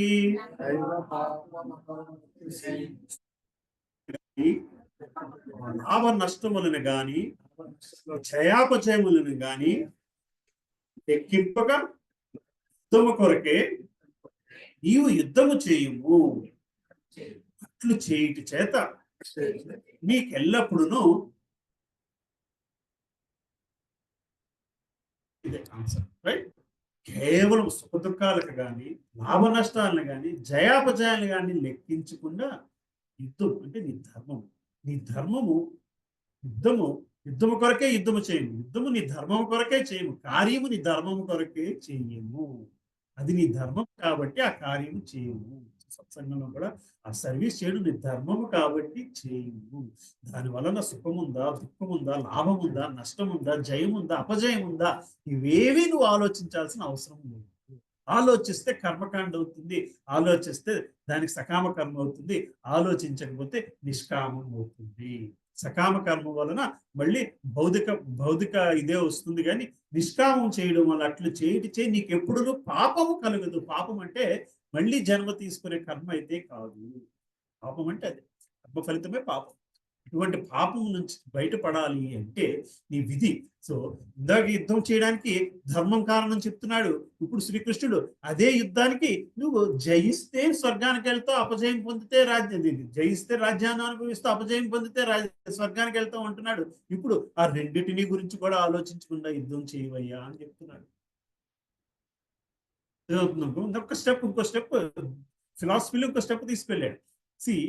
ఇదంతా చెప్పి నువ్వు యుద్ధం ఎందుకు చేయవయ్యా, నువ్వు యుద్ధం భగవంతుడి కోసం చేయవయ్యా, ఆ భగవంతుడు నేను చెప్తున్నాను కాబట్టి చేయవయ్యా అనే స్థాయికి తీసుకెళ్ళడానికి అర్జున్ ఆ స్థాయికి తీసుకెళ్ళడానికి ఇంకా చాలా శ్లోకాలు ఉన్నాయి. అధ్యాయంకి వచ్చేసాక నేనే భగవంతుడిని అని చెప్పుకొస్తాడు. నువ్వు ఇది భగవంతుడి ఇచ్చిన ధర్మము, అందుకు నువ్వు ఇది చెయ్యాలి. నువ్వు ఎప్పుడైతే నిష్కామం చేస్తావో నువ్వు ఈ 14 లోకాలను బయటపడతావు అని చెప్పుకొస్తాడు. ఆ తర్వాత ఇది నేను చెప్తున్నాను కాబట్టి నువ్వు చెయ్యొచ్చు, ఫైనల్ డెసిషన్ నీదే, అంతా చెప్పిన తర్వాత నీదే అని వదిలేస్తాడు. బట్ చెప్తున్నాడు ముందు చదువుకున్న శ్లోకాలకి దీనికి కొంత కాంట్రడిక్టరీగా అనిపిస్తుంది. ముందేమో నువ్వు గెలిస్తే రాజ్యం వస్తుంది, చనిపోతే స్వర్గం వస్తుంది అన్నాడు. కానీ ఇప్పుడు గెలిపోవటంలో సంబంధం లేకుండా యుద్ధం చెయ్యని చెప్తున్నాడు. సుఖ దుఃఖాలను కానీ లాభ నష్టాలను కానీ జయాపజయములను కానీ లెక్కించకుండా యుద్ధము కొరకే నీవు యుద్ధము చేయవు. అది నీ ధర్మం, క్షత్రియ ధర్మం యుద్ధం అని చెప్పాడు. నువ్వు క్షత్రియ ధర్మం కొరకే నీ యుద్ధాన్ని నువ్వు చెయ్యి. అట్లు చేయటి చేత నీకెప్పుడు నువ్వు పాపము కలుగదు. వర్క్, జాబు, పని కూడా ఈ భావంతోనే చేయగలగాలి. జయాపజయాన్ని పక్కన పెట్టి నువ్వు ధర్మం కొరకే కార్యాన్ని చేయగలగాలి. రైట్. తాను యుద్ధమును వాంఛించినందున యుద్ధము కొరకే అర్జునుడు చేయవలని శ్రీకృష్ణ భగవానుడు ఇప్పుడు నేరుగా చెబుతున్నాడు. కృష్ణ చైతన్యముతో కూడిన కర్మలందు సుఖ దుఃఖములకు గాని లాభ నష్టములకు గాని జయాపజయములకు గాని ఎట్టి పరిగణము లేదు. ప్రతి కార్యమును శ్రీకృష్ణుడు సంతృప్తి కొరకే చేయవలసినది ఆధ్యాత్మిక చైతన్యం. అందుకనే అట్టి భౌతిక కర్మల వలన ఎట్టి బంధము కలగదు. సో జయాపజయాలు, కష్ట సుఖాలు, లాభ నష్టాలు ఇవన్నీ కూడా భౌతిక కర్మలు, భౌతిక కర్మ ఫలాలు వలన ఎప్పుడైతే మనకు వాటికి అతీతంగా చేసి అతీతంగా ఏంటంటే శ్రీకృష్ణ సంతృప్తిని పరచడం కొరకై యుద్ధము చేయిస్తే అది ఆధ్యాత్మిక చైతన్యము. అట్టి కర్మల వలన, అట్టి భౌతిక కర్మల వలన ఎట్టి బంధము కలగదు. యుద్ధము భౌతికము, ఫలితము ఆధ్యాత్మికము. ఎప్పుడు ఫలితం ఆధ్యాత్మికం అవుతుంది అంటే అది భగవంతుని ఆనందం కోసం చేస్తున్నాము, నా సుఖము, నా ఆనందము, నా ఫలితము అన్న భావన లేకుండా చేసుకెళ్ళిన నాడు చేసిన భౌతిక కర్మలు, భౌతిక కార్యాలు ఆధ్యాత్మికతం అయిపోతాయి. దక్షాలు ఆ రెండు కనెక్ట్ చేయగలిగితే ఎటువంటి భౌతిక కార్యమునైనా సరే మనం చేసుకోగలుగుతాము. తన ఇంద్రియ తృప్తి కొరకు కర్మలు చేయవాడు తప్పక బద్ధుడగును. కష్ట సుఖాలు, లాభ నష్టాలు అంటే అవన్నీ ఇంద్రియానందం కోసం, తన ఇంద్రియానందం కోసం కర్మలు చేసేవాడు తప్పకుండా బంధువు అయిపోతున్నాడయ్యా. అట్టి కర్మ సాత్వికమైనను లేదా రాజసికమైనను వాటిని అనుగుణమైన మంచి చెడు ఫలితములు అతనికి ప్రాప్తించే తీరు. కానీ కృష్ణ చైతన్యమునందు సంపూర్ణముగా శరణ పొందిన వాడు కాక ఎవ్వరికి నీ రుణపడి ఉండడు మరియు భక్తుడు కాడు. కానీ సామాన్య కార్యములందు ఆసక్తుడైన వాడు రుణపడి ఉంటాడు. చిన్న చిన్న పనుల మీదంతా కూడా ఆసక్తి పెంపొందించుకుంటే దానికి మనం బందీ అయిపోతున్నాము. భాగవతమునందు కూడా ఈ విషయం గురించి ఇట్లా చెప్పబడింది. సర్వధర్మములను విడిచి ముకుందుడైన శ్రీకృష్ణుడు సంపూర్ణముగా శరణ పొందిన వాడు దేవతలకు గాని, ఋషులకు గాని, సామాన్య జనులకు గాని, బంధువులకు గాని, పితృదేవతలకు గాని రుణపడి ఉండడు, మనకి సేవకుడు కాబోడు. ఈ శ్లోకంలో శ్రీకృష్ణుడు అర్జునుడికి చేసిన పరోక్ష సూచన ఇదే. రాబో శ్లోకములలో ఈ విషయం మరింత స్పష్టంగా వివరింపబడింది. రైట్. చెప్పిందే చెప్పినట్టు అనిపిస్తున్నా సరే సటిల్ డిఫరెన్సెస్ గ్రహిస్తూ ఉండాలి. ఏమా లాభ నష్టాలు మనల్ని బందీలను చేస్తున్నాయి, కష్ట సుఖాలు బందీలను చేస్తుంటాయి. కానీ మనం పాకులాడేది అంతా కూడా వాటి గురించే. భౌతికంగా సుఖం పొందడం కోసం, భౌతికంగా లాభం పొందడం కోసం అవన్నీ బందీ చేస్తాయ్యా. వాటి నుంచి నువ్వు విముక్తులు పొందాలి అంటే మాత్రము నువ్వు భగవంతుడిగా చేసుకోగలగాలి, ఆధ్యాత్మికత చేసుకోవాలి. ఆ కార్యాన్ని ఆధ్యాత్మికత చేసుకోవాలి అంటే అది కేవలము ధర్మము కోసం, ధర్మం కోసమే చేయాలి అని చెప్పుకోవచ్చు. చెప్పండి.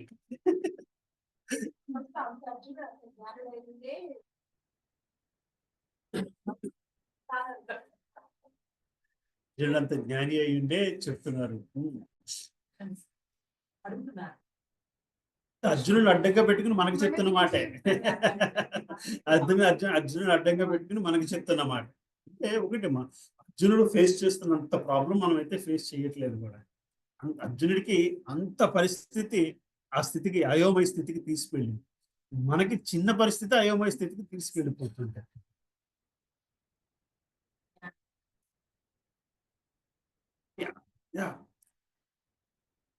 చిన్నది ట్రై చేసినా సరే ఇందులో ఫలితం బాగా కనబడుతుంది. ఆఫీస్లోనే ఉన్నారా?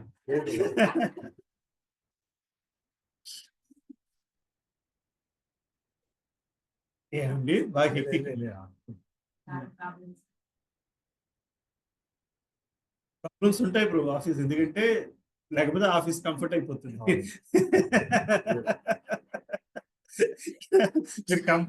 మీరు కంఫర్టబుల్ అనుకున్నప్పుడు మళ్ళీ కొత్త ప్రాబ్లం వస్తుంది.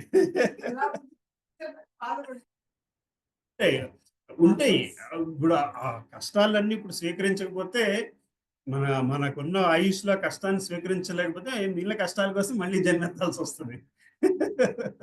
మనం స్వీకరించగలుగుతున్నాము అంటే మిగతా అప్పులు కూడా ఇప్పుడు వస్తుంటాయి. బేసికల్గా మిగతా కష్టాలు కూడా. ఏమ్మా? లేదు ఏంటి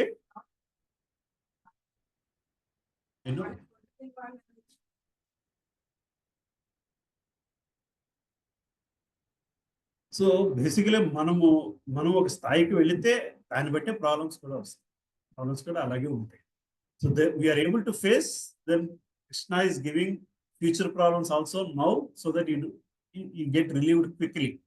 and then that each problem, ప్రతి సమస్య కూడా ఆయన కాళ్ళు పట్టుకోవడానికి మరింతగా ఉపయోగపడగలగాలి. Then those problems simplify. Mental security అంతే, ఎక్కడ పెడుతున్నాం అన్నదే. మెంటల్ సెక్యూరిటీ ఎక్కడ పెడుతున్నాం అన్నదే. రైట్? ఏ ప్రాబ్లం అయినా should not be a big problem beyond what you let it B.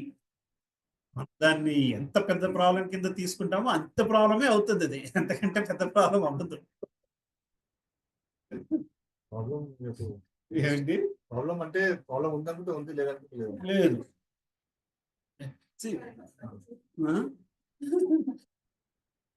What is the biggest problem you have faced in your life? You have faced as parents, as mothers, you have faced bigger problems in life. Compare చేసుకుంటే ఇది పెద్ద problem ఏం కాదు కదా. You survived that, you will survive this basically. Right? అంతే. I keep telling that, when I was in third year engineering, my father అక్కడ కూర్చుని collapse అయిపోయింది. కొలాప్స్. నేను పరీక్షగా చదువుకుంటున్నాను, examination. Didn't even think it was this. He faced a heart attack అనే సంగతి కూడా నాకు అర్థం కాలేదు engineering. And then we passed through that phase. It was tough. We took him to hospital in time, and he survived. And then subsequently came problems వస్తూ ఉంటాయి. Like you lose your job. Then it's not bigger than that problem. That nothing else is bigger than that problem. Like that, you should put something centric. Like no other problem is bigger than something that you have already faced. Basically. అందుకే కదమ్మా మన అంత Kunti Devi problems చదువుకోవడం, Draupadi Devi problems చదువుకోవడం, Sitadevi problems చదువుకోవడం. Problems కంటే గొప్ప problems ఏం కావు కదా మనకి. రైట్? దెన్ మరి ఎందుకు వస్తున్నాయి? యాక్చువల్గా ప్రాబ్లమ్స్ వచ్చినప్పుడే question ourselves, why is it is happening. Then ఇది తెలియకుండా క్వశ్చన్ చేసిన వాళ్ళకి, ఇది తెలుసుకుని క్వశ్చన్ చేసిన వాళ్ళకి చాలా తేడా ఉంటుంది. తెలుసుకున్న తర్వాత క్వశ్చన్ చేసుకున్నప్పుడు ప్రభు అన్నట్టు ఏ ప్రాబ్లం మనం ఎంత అనుకుంటే బేసికలీ ఆ టైప్ ఆఫ్ థింకింగ్ ఆయన లెవెల్లో ఉన్న ఎంతమంది ఎంప్లాయీస్కి వస్తుంది? ఏం ప్రభు ఎంతమందికి వస్తుంది? How can you even say that అంటారు వాళ్ళు. యూఆర్ లూజింగ్ యువర్ ఫోకస్ అంటారు. ప్రాబ్లంగా చూడలేకపోతే you're losing your focus. Corporate వల్ల అలాగే ఉంటుంది. సరే, 39 శ్లోకం. ఏషాత్ విహిత సాంఖ్యే దేశాతే విహితా సాంఖ్యే బుద్ధిర్యోగే త్విమాం శృణు బుద్ధిర్యోగే త్రిమాం శృణు బుద్ధ్యా యుక్తో బుద్ధ్యా యుక్తో యయా పార్థ బుద్ధ్యయుక్తా వినయా పార్థ కర్మ బంధం ప్రహస్యసి. ఇంతవరకు నేను సాంఖ్యమును అనుసరించి ఈ ఆత్మజ్ఞానమును నీకు వివరించి తిని ఇప్పుడు దానిని ఫలాపేక్ష లేనటువంటి కర్మ రూపమును వివరించదను. ఓ పృథుకుమారా, నీవు అట్టి జ్ఞానమును అనుసరించి అట్టి జ్ఞానమును అనుసరించి వర్తించినచో వర్తించినచో కర్మ బంధము నుండి కర్మబంధం నుంచి విముక్తుడు కాగలవు. ఇప్పుడు దాకా సాంఖ్యమును అనుసరించి ఈ ఆత్మజ్ఞానాన్ని మీకు వివరించాను. Analytical thinking, right? పాపం చేస్తే నరకానికి వెళ్ళడం, పుణ్యం చేస్తే స్వర్గానికి వెళ్ళడం, యుద్ధం చేస్తే ఏమవుతుంది, యుద్ధం కార్యం చేయకపోతే ఏమవుతుంది, ఈ కైండ్ ఆఫ్ ఎనలిటికల్ థింకింగ్. దీంతో మళ్ళీ అలాగే ఆత్మ తాలూకు తత్వం, ఆత్మ నశించదు, ఇదంతా సైంటిఫిక్ అప్రోచ్ అనుకోండి, అనలిటికల్ అప్రోచ్. కానీ ఇప్పుడు దానిని ఫలాపేక్ష లేనటువంటి కర్మ రూపమును వివరించదు. కర్మబంధన ప్రహస్యసి, దీని విని నువ్వు కర్మబంధనం నుంచి బయటపడవు. కర్మబంధన ప్రహస్యసి. సో ఇటువంటి దేనితోని బుద్ధి యోగముతో దీని భగవంతుడు యోగము పరుచుకునే రీతిలోకి వెళ్ళే, అంటే నిష్కామ కర్మతోని బుద్ధిని మౌళి చేసుకుని బుద్ధిని భగవంతుని వైపు తీసుకువెళ్ళడానికి ఉపయోగపడే విధంగా బుద్ధిని తీసుకువెళ్ళడం కోసం ఎట్లా తీసుకెళ్లాలో ఆ జ్ఞానాన్ని నీకు నేను వివరిస్తాను అని చెప్పి చెప్పుకొస్తున్నారు. నీవు అట్టి జ్ఞానమును అనుసరించి వర్తించినచో కర్మబంధము నుండి విముక్తుడు కాగలవు. స్వర్గానికి వెళ్తానా, నరకానికి వెళ్తానా, పాపమా పుణ్యమా బయటపడే బుద్ధిని నువ్వు సంపాదించుకోవయ్యా అని చెప్పి కృష్ణుడు చెప్తున్నాడు. రైట్? వైదిక నిఘంటువైన నిరుక్తిని అనుసరించి సాంఖ్యము అనగా సంపూర్ణముగా వివరించినది అని అర్థం. సాంఖ్యం అన్నది ఆత్మ యొక్క వాస్తవ స్వభావమును వివరించు తత్వం. యోగ అనగా ఇంద్రియముల నియంత్రణను కూడి. ఇక్కడ యుద్ధము చేయరాదనే అర్జునుడి ప్రతిపాదన ఇంద్రియ తృప్తిపై ఆధారపడి ఉన్నది. అర్జునుడు ఎందుకు యుద్ధం చేయనంటున్నాడు? యుద్ధం చేయకుండా ఉంటే మంచి జరుగుద్ది. అదంతా కూడా ఇంద్రియ తృప్తి, ఆనందం, ఇంద్రియ తృప్తిపై ఆధారపడి ఉంది. ధృతరాష్ట్రుని పుత్రుడు అయిన తన సోదరులను బంధువులను యుద్ధంలో జయించి రాజ్యమును అనుభవించుట కంటేను వారిని యుద్ధంలో వధించుకుండట తనకు అధికమైన ఆనందమును కలుగజేయనని భావించుట చేత అతడు ప్రధాన ధర్మమును విస్మరించి యుద్ధము నుండి విరమింపగోరెను. యుద్ధం చేయకపోవడం వల్లనే నాకు ఆనందం కలుగుతుంది అన్నాడు అర్జునుడు. ఆనందం అన్నది భౌతిక ప్రక్రియ, భౌతికకరమైన విషయము. అంటే నువ్వు ఒక విషయాన్ని చేసేటప్పుడు అది నీకు ఆనందం కలిగిస్తుందా లేదా అన్నది కాదు దాన్ని జడ్జిమెంట్ చేయాల్సింది. దీనివల్ల భగవంతుడికి ఆనందం కలిగిస్తుందా లేదా అన్నది. నేను ఈ పని చేయడం పోవడం వల్ల నాకు ఆనందం కలుగుతుంది, కానీ నేను ఈ పని చేయకపోవడం వల్ల నా భగవంతుడికి ఆనందం కలుగుతుందా లేదా అన్నది ఆలోచించాలి. నేను ఈ సినిమా చూడడం వల్ల నాకు ఆనందం కలుగుతుంది, కానీ ఈ సినిమా చూడడం వల్ల భగవంతుడికి ఆనందం కలుగుతుందా లేదా అన్నది చూడగలగాలి. సో తన ఆనందం కలుగు చేయని భావించట చేత అతను తన ప్రధాన ధర్మమును విస్మరించి యుద్ధం నుండి విరమింపగలడు. అర్జునుడు యోచించిన రెండు విషయాలను ఇంద్రియ తృప్తికి సంబంధించిన మూల సిద్ధాంతంలే. వారిని జయించుట చే కలిగిన ఆనందము, వారిని సజీవులుగా చూచుట చే కలిగే ఆనందము రెండును కూడా జ్ఞాన ధర్మమును ఛేదించి దేహాత్మ బుద్ధి సిద్ధాంతం పైనే ఆధారపడి ఉన్నది. వాడిని చంపకుండా వాడు బతికుండడంలో నాకు ఆనందం ఉంది అనుకోవడం కూడా ధర్మాన్ని పక్కన పెట్టి జ్ఞాన ధర్మాన్ని త్యజించి దేహాత్మ బుద్ధితో తీసుకుంటున్న నిర్ణయం అయిపోతుంది. శరీరం కోసము మనసు కోసం తీసుకున్న నిర్ణయం అయిపోతుంది. కనుక పితామహుని దేహమును వధించట అతని నిజమైన ఆత్మను వధించట కాదని శ్రీకృష్ణ భగవానుడు అర్జునుడికి వివరింపదలిచింది. జీవులందరూ ఆత్మస్వరూపులైనందున తాను ఇతరులందరూ శాశ్వతముగా వ్యక్తిత్వము గలవారని ఇన్ని వేళల భూత భవిష్యత్తు వర్తమానములందు కొనసాగగలరని భగవానుడు వివరించాడు. కేవలము మనం దేహములనే ఎన్నో విధముల దేహములనే ఎన్నో విధములుగా మార్చుచున్నాము. అయినను వాస్తవులకు దేహబంధం నుంచి విముక్తి పొందినను మనము వ్యక్తిత్వం నిలుపుకుంది. ఈ విధముగా ఆత్మ దేహములకు సంబంధించిన విశ్లేషాత్మక వివరణను శ్రీకృష్ణ భగవానుడు తెలియజేశాను. అది సాంఖ్యం అంటే బేసిక్‌గా దేహానికి ఆత్మకి ఉన్న బంధం సంబంధం గురించి భగవంతుడు ఎక్స్ప్లెయిన్ చేయడం. ఎక్స్ప్లెయిన్ చేసిన తర్వాత అది అర్థం చేసుకున్న తర్వాత ఆనందం అంటే దేహాత్మానందం, దేహానందము ఆత్మానందం ఈ రెండింటి మధ్య ఉన్న తేడాన్ని గ్రహించి దేనికోసం పాటలాడుతున్నాం అనేది మనము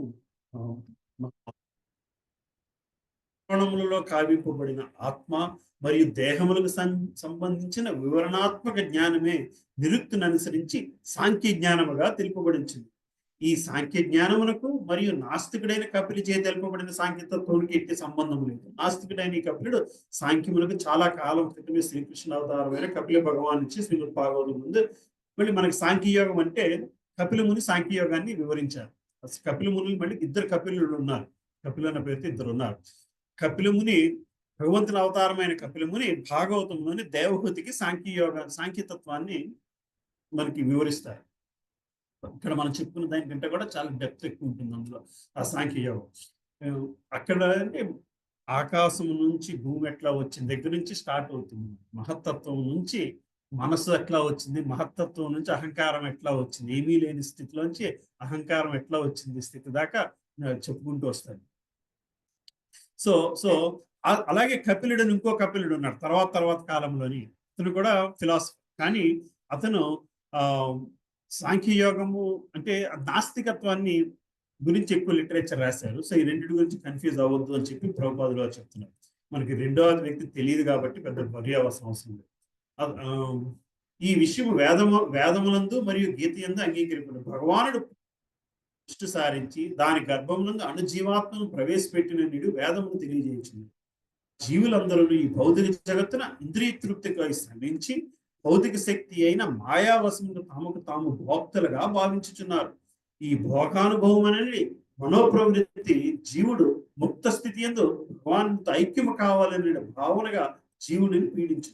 ఈ భావనయే మాయ, ఇంద్రియ భోగపు భ్రాంతి యొక్క చివరి బల.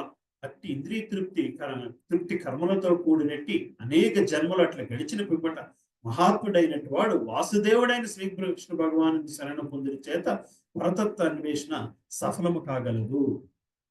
So we should be careful about భగవంతుని వేరు మనము వేరు అన్నది తెలుసుకోవాలి. తెలుసుకోకపోతే మనం భగవంతులు ఐక్యం అవుతాము అన్న భావనతో కర్మలు చేసుకోవడమే మాయ యొక్క చివరి వల అని చెప్పుకొస్తున్నారు.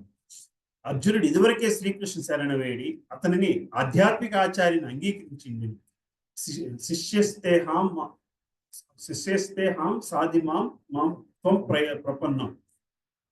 కనుక ఏ విధముగా అర్జునుడు బుద్ధియోగము లేక కర్మయోగము ద్వారా కర్మను అనరింపవలెనో భగవానుడు ఇప్పుడు తెలుపుకోవచ్చున్నాడు. మరో మాటలో శ్రీకృష్ణ భగవాను ప్రీతి కొరకే భక్తియుక్త సేవ సాధన విధానము బోధించుచున్నాడు. శ్రీకృష్ణ భగవాను ప్రీతి కొరకై భక్తియుక్త సేవా సాధన విధానాన్ని భగవంతుడు బోధించుచున్నాడు.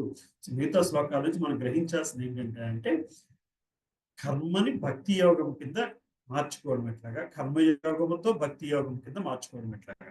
ప్రతి ఒక్కరి హృదయమునందు పరమాత్మ రూపంలో నెలకొనినట్టు భగవానునితో ప్రత్యక్ష సంబంధమును కలిగి ఉన్నట్టే భక్తి యోగం అని 10వ అధ్యాయం 10వ శ్లోకం నందు స్పష్టముగా వివరించబడింది. అట్టి ప్రత్యక్ష సంబంధము భక్తియుక్త సేవ లేకుండా కలగబోదు. కృష్ణ చైతన్యమున భక్తియుక్త సేవ యందు నెలకొలిన వాడు శ్రీకృష్ణ భగవానుని ప్రత్యేక కృపచే బుద్ధి యోగా స్థితిని వెంటనే పొందగలుగుతాడు. కనుక శుద్ధ ప్రేమతో తన భక్తియుక్త సేవ యందు నెలకొనిన వారికే భక్తి యోగమును కూర్చిన ఈ శుద్ధ జ్ఞానమును ప్రసాదించనని శ్రీకృష్ణ భగవానుడు చెప్పుచున్నాడు. దానితో భక్తుడు శాశ్వత ఆనందముతో కూడినట్లు భగవద్ధామమున భగవానుని సులభముగా చేరగలడు. 10.10వ శ్లోకం. తేషాం సుతయుక్తానాం భజతాం ప్రీతిపూర్వకం తదామి బుద్ధియోగం తం యేన ఉపయాంతి తే. ప్రేమతో నా సేవయందు నిరంతర ఆసక్తిలై ఉన్న వారికి నన్ను చేరగల బుద్ధియోగము నేను వస్తున్నాను. ఈ విధముగా ఈ శ్లోకమునందు తెలుపబడిన బుద్ధియోగం అనేది భగవానుని భక్తియుక్త సేవయే. సో శ్లోకంలో భగవానుడు చెప్తున్న బుద్ధి యోగం అంటే భగవంతునికి భక్తియుక్త సేవతో కర్మలను చేపట్టడమే అని చెప్పి మళ్ళీ మనకి ప్రభుపాదులు వారు చెప్పుకొస్తున్నారు. ఇందులో పేర్కొనబడిన సాంఖ్యము అనే పదమునకు నాస్తికుడైన కపిలుని ప్రతిపాదించిన సాంఖ్యయోగమునకు ఎట్టి సంబంధం లేదు. కనుకనే ఇక్కడ తెలుపబడిన సాంఖ్యయోగమును మరియు నాస్తిక సాంఖ్యముకు సంబంధము కలదని ఎవరైనా భావింపరాదు. కాలమున అట్టి తత్వంకి ఎట్టి ప్రభావం లేదు. అంతేకాకుండా నాస్తికమైన అట్టి తాత్విక కల్పనలు ఎందుకు శ్రీకృష్ణుడు భగవానుడు ప్రస్తావించి ప్రయత్నించారు. ఇదంతా కూడా మనకు explanation. You don't have to go through this. ఇక్కడ సాంఖ్యం అనగా ఆత్మ మరియు దేహముల విశ్లేషణాత్మక వివరణ. అర్జునుడి బుద్ధి యోగాకు లేక భక్తి యోగ స్థితికి ఉద్ధరించడం కొరకే శ్రీకృష్ణ భగవానుడు ఆత్మ యొక్క విశ్లేషణాత్మకమైన వివరణను అందించారు. అందుకనే శ్రీకృష్ణ భగవానుడు తెలిపిన సాంఖ్యము శ్రీమద్ భాగవతం కపిలుడు తెలిపిన సాంఖ్యము సమానములు ఒకటే. అవి రెండును భక్తి యోగమునే వివరించలేదు. అందుకనే శ్రీకృష్ణ భగవానుడు బుద్ధిహీనులైన వారు మాత్రమే సాంఖ్యయోగము మరియు భక్తి యోగము నడుమ భేదమును కల్పించులని చెప్పుచున్నాడు. ఆస్తిక సాంఖ్యయోగాతో భక్తి యోగాకి ఎట్టి సంబంధం లేదు. అయినను కొందరు అల్పబుద్ధులు భగవత్ యోగమే తెలుపబడిందని పలుకుతారు. అది కూడా అవసరమైన. బుద్ధి యోగం అనగా భక్తియుక్త సేవ యొక్క పరిపూర్ణ జ్ఞానము మరియు ఆనందముతో కర్మను అనుసరించడాన్ని ప్రతి ఒక్కరూ ఎరుగవలెను. సో మళ్ళీ మనకి ఈ శ్లోకంలో బుద్ధి యోగం అన్న పదాన్ని స్పెసిఫిక్ గా ప్రభుపాదుల వారు ఇక్కడ చెప్తున్నారు. బుద్ధి యోగం అంటే భక్తియుక్త సేవ యొక్క పరిపూర్ణ జ్ఞానము మరియు ఆనందముతో కర్మలని చేయడము అని మనం గ్రహించాలి. భగవానుని ప్రీతి కొరకే కర్మను నరించేవాడు ఆ కార్యము ఎంత కష్టమైనను బుద్ధి యోగ సిద్ధాంతం అనుసరించి కర్మ చేయించు సర్వదా పరమ ఆనందమును పొందుచున్నాడు. ఎప్పుడైతే కర్మను భగవంతుని ఆనందం కొరకే చేస్తున్నాము అన్న భావంలో ఉంటామో అది ఎంత కష్టమైన పని అయినా సరే బుద్ధి యోగ సిద్ధాంతం అనుసరించి, బుద్ధి యోగ సిద్ధాంతం అంటే మళ్ళీ అతనితో ఉన్న బంధాన్ని అనుసరిస్తూ కర్మ చేయుట ద్వారా సర్వదా పరమానందం పొందుతున్నాడు. ఆ విధమైన భగవత్ సేవ ద్వారా భగవానుని కృపచే మానవుడు ఆధ్యాత్మిక అవగాహనను అప్రయత్నముగానే పొందుతున్నాడు. ఆ విధముగా జ్ఞాన సముపార్జన కొరకే ఇతర ప్రత్యేక ప్రయత్నములు ఏవీ చేయకుండానే అతనికి ముక్తి లభించుతుంది. కృష్ణ చైతన్యమునందు కర్మ చేయుటకు మరియు ఫలాపేక్షతో కర్మ చేయుటకు ముఖ్యంగా తన కుటుంబము కొరకు గాని భౌతిక సుఖము కొరకు గాని చేయబడు కర్మకు గొప్ప భేదము కలగదు. ఇక్కడే బుద్ధియోగం అనగా మనం చేయు కర్మ యొక్క ఆధ్యాత్మిక గుణమై ఉన్నది. చెప్పినదే మళ్ళీ చెప్పుకొచ్చారు, బట్ అక్కడే long perfect. So bottom line ఏంటంటే భగవంతుడు మన కర్మలని బుద్ధియోగముతో, ఇటువంటి బుద్ధి భగవంతుని కార్యము అన్న భావనతో ఉండే బుద్ధితోని కర్మలను నిర్వర్తించుకుంటే అది ఆటోమేటిక్ గా భక్తియోగం వైపు తీసుకువెళుతుంది.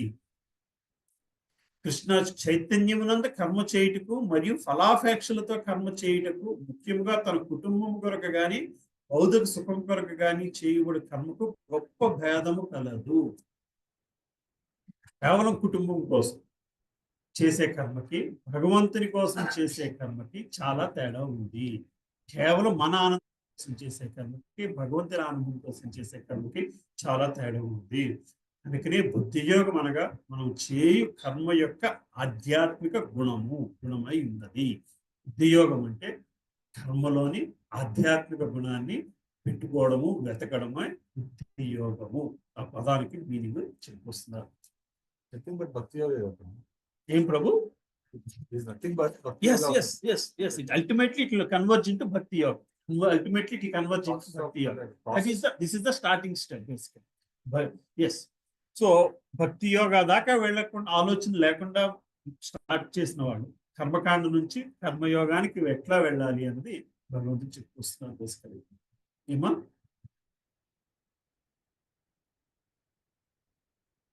అంటే బుద్ధి యోగం చేస్తున్నాడు అంటే ఆల్రెడీ భక్తి యోగా అంటే భక్తి యోగా లేకుండా బుద్ధి యోగము నిలబడదు. ఎందుకంటే భగవంతుని సెంట్రిక్ గా చేయగలిగితేనే బుద్ధి యోగం అవుతుంది, లేకపోతే కర్మ కాండ అయిపోతుంది, కర్మ యోగం అవుతుంది.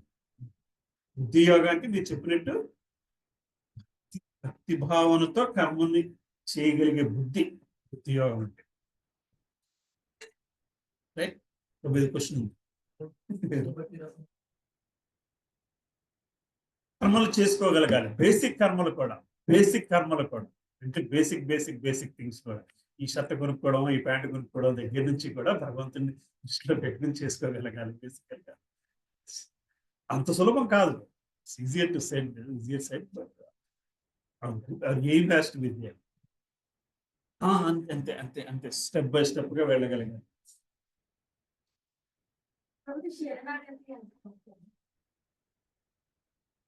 శరణాగతి అంటే ఎగ్జాంపుల్ అంటే అంటే అమ్మ శరణాగతి ఎగ్జాంపుల్ అంటే భగవంతుడికి శరణాగతి పొందడం చాలా సులభం, right? Because we accept that he is the supreme.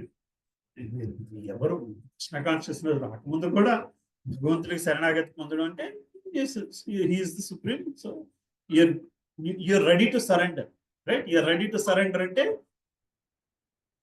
దాని నుంచి ఎటువంటి రిజల్ట్ ని ఆశించకుండా పనిచేస్తున్నాం. భగవంతుడి దగ్గరికి వచ్చేసరికి ఎటువంటి రిజల్ట్ ని ఆశించకుండా పనిచేస్తున్నాం. భగవంతుడు కొబ్బరికాయ కొట్టడానికి తీసుకెళ్తున్నాం. ఏ కాయ అయితే పచ్చడికి బాగుంటుంది అన్న భావన ఉంటుంది.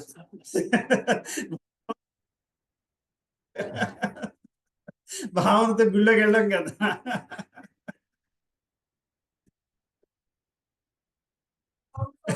అంతే కదా, కుళ్ళకుండా ఉంటే అది వేరే చూసు పచ్చడి చేయాలి కాబట్టి ఇవాళ గుడి. అదే అంతే కదమ్మా. You're not expecting anything except to offer yourself to God, and you want to spend that time. And the same thing you do in your child case. Papa vishayamlo, babu vishayamlo kuda you will do anything unexpecting anything basically. That is saranagati. And that is not expecting anything, but you are serving them with 100% of devotion, 100% of your attention, right? But when it comes to people, you will not surrender so much, because రెండు egos అక్కడ discussion జరుగుతూ ఉంటుంది. రెండు egos మధ్య discussion జరుగుతుంది. When it comes to Vaishnavas, you are expected to do the same thing. Surrender, కొత్త శరణాగతితోనే పని చేయగలిగారు.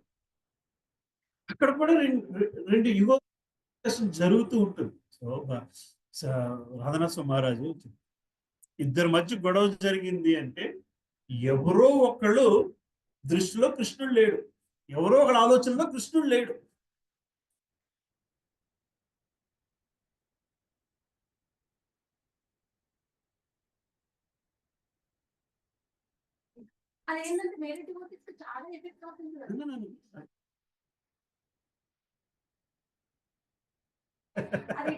అంటే ఎక్కడో కృష్ణుడు లేడమ్మా, ఎక్కడో కృష్ణుడు లేడు.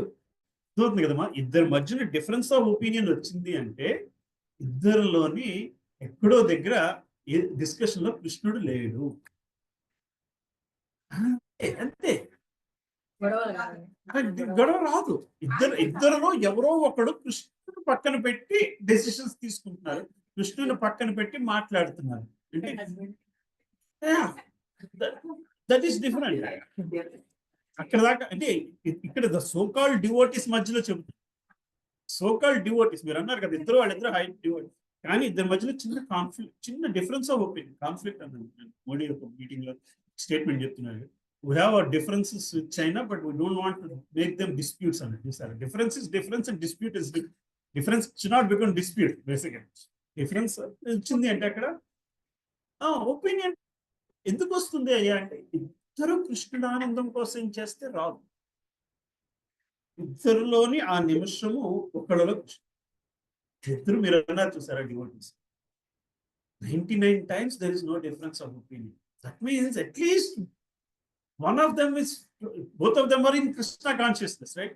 ఎక్కడో ఒక్క చోట వదిలేస్తేనే ఆ చిన్న ఇష్యూతో డిఫరెన్స్ ఆఫ్ ఒపీనియన్ వస్తుంది.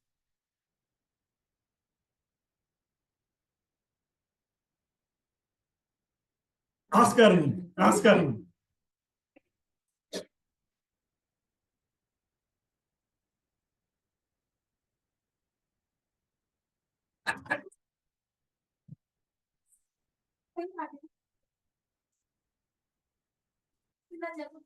There is nothing like baita in lopala.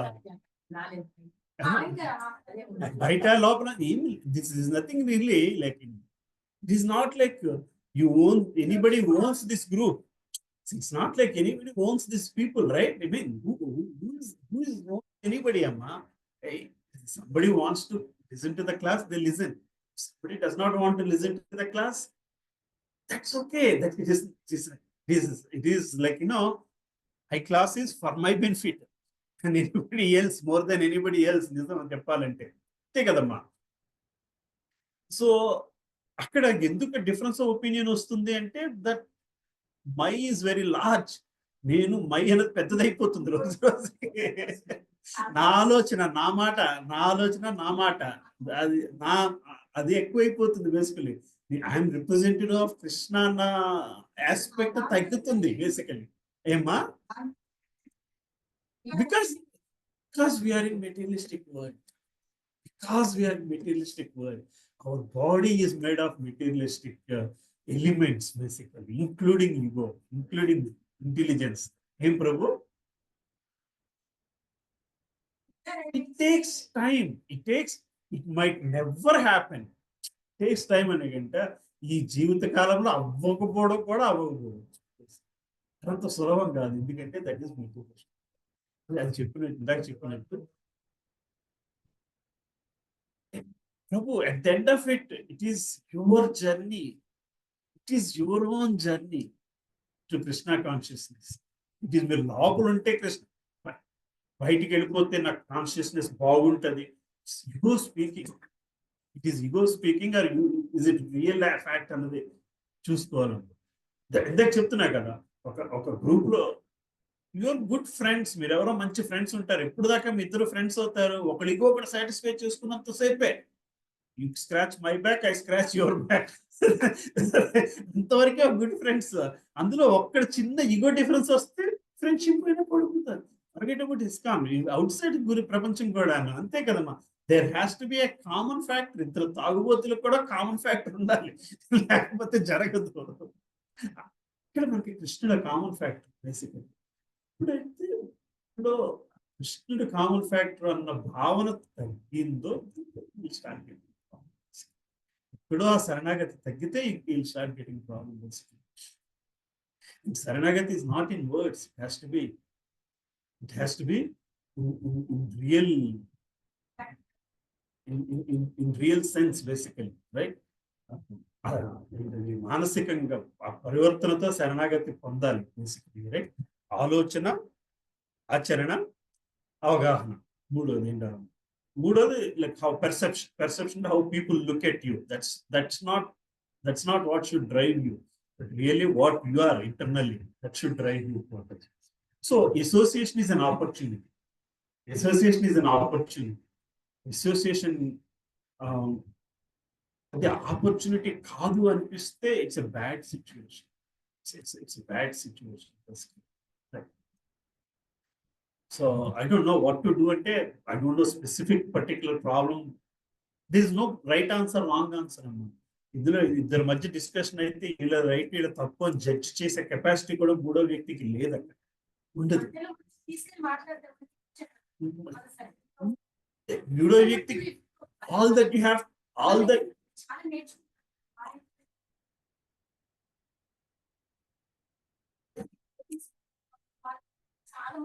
అవన్నీ స్కిల్స్ తో పని లేదు. భక్తికి స్కిల్ తో పని లేదు, కరెక్టే. బట్ భక్తికి స్కిల్స్ తో పని లేదు.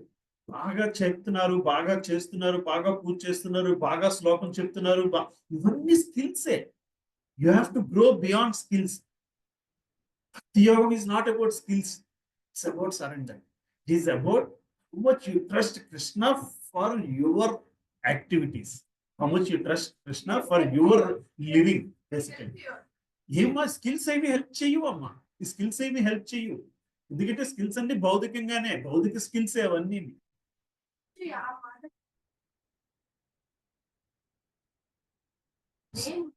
That's okay.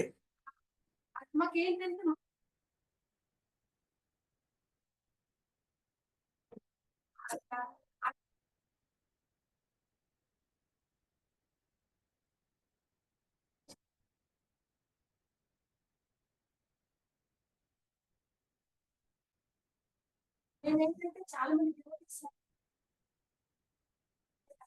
అందుకే ఇదంతా నాకు ఇప్పుడు మీకు clarity చాలా మైండ్ లో చాలా చాలా ఉంది. Yeah. శరణాగతేనమ్మా బేసికలీ. అంటే ప్రభు ఇంకోటి అంటే ఎంత స్టేజ్ లో ఉన్నా కానీ మిస్టేక్స్ విల్ హ్యాపెన్ కదా ఏం ప్రభు? Even reach to highest stage of Krishna consciousness some time ఏదో ఒకసారి మిస్టేక్ జరిగే అవకాశం ఉంటుంది. దాని మీద పట్టించుకోవాల్సిన అవసరం ఎప్పుడు అనుకుంటున్నాం. పట్టించుకోవాల్సిన అవసరం లేదు. సమ్ టైమే కాదు, మిస్టేక్ తో మన ప్రభు this happens prabhu, this happen. అమ్మ ఒకళ్ళ తత్వాన్ని జడ్జి చేయగల కెపాసిటీలు అయితే మన ఎవరు లేం, మన ఎవరు లేం. And that is not going to help my consciousness. If it is not helping my consciousness, why should I put my mind into it? Basically, anything. That's how Radhesham Prabhu looks at it. If it is not helping my consciousness, Adhanath Maharaj, if it is going to disturb any their consciousness, let it go. Just let it go. వదిలేస్తారైనా ఇక్కడ వదిలేస్తారు. పెద్ద పని అయినా సరే is to run beautiful hostel facility in GEV. ఎవరో ఒక parent చెప్పారు, అదే నా కార్యం వలన ఆ పేరెంట్ బాధపడ్డా, నెక్స్ట్ మంత్ నుంచి హాస్టల్ క్లోజ్ చేశారు. ఇన్స్టెంట్ డిసిషన్ తీసుకున్నారు.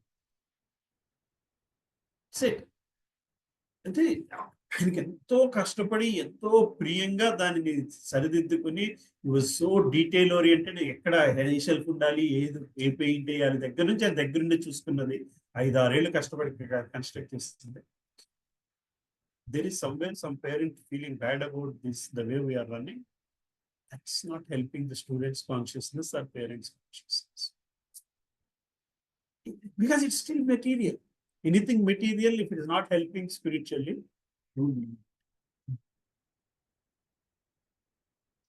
భక్తుల సినిమాలో ఇల్లు కాపలా పెడతాడు రైతుని, భక్తుతో కాపలా పెడతాడు. కాపలా పెడితే కాల్చేస్తారు, ఎవరో వచ్చి తోటనంతా కాల్చేస్తారు. వేయిడు కాపలాగా ఉన్నప్పుడే కాలిపోయింది కాబట్టి గొడవ పెడతాడు. గొడవ పెడితే నా దగ్గర ఏమీ లేదు ఇవ్వడానికి అంటే, నీ ఇల్లు ఉంది కదా, రేపు గుర్తు చేస్తావు తీసేసుకో, నాకు అక్కర్లేదు.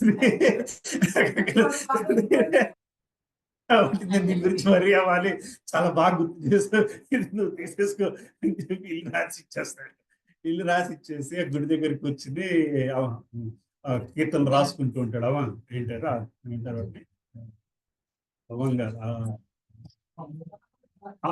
అభంగాలు రాసుకుంటూ కూర్చుని ఉంటాడు. మర్నాడు పొద్దున్న ఈ రైతు పొలం దగ్గరికి వెళ్ళేసరికి పాండురంగుడు మొత్తం కాలిందంతా కూడా మళ్ళీ మామూలు పొలం చేస్తాడు. వెళ్ళేసరికి నాకు బుద్ధి వచ్చింది, నాకు పొలం అంతా మామూలు అయిపోయింది, నువ్వు ఇంత భక్తుడు తెలియలేదు, నీళ్ళు తీసు, నాకు వద్దా బరువు.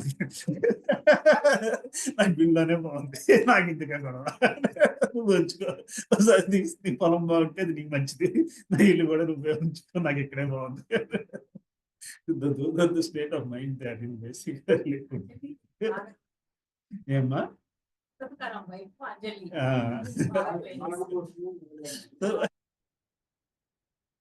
అర్థమవుతుంది కదమ్మా. So we're not at that point. Basically we should not get carried away by these kind of small differences. Krishna consciousness కూడా, because it's still made of people only, and there will be differences, right? You should be only worried about your own consciousness at that stage. And జరగకూడదు మన వల్ల. వైష్ణవ అపరాధం మాత్రం జరగకూడదు. Judgement లో అపరాధం జరిగినా సరే,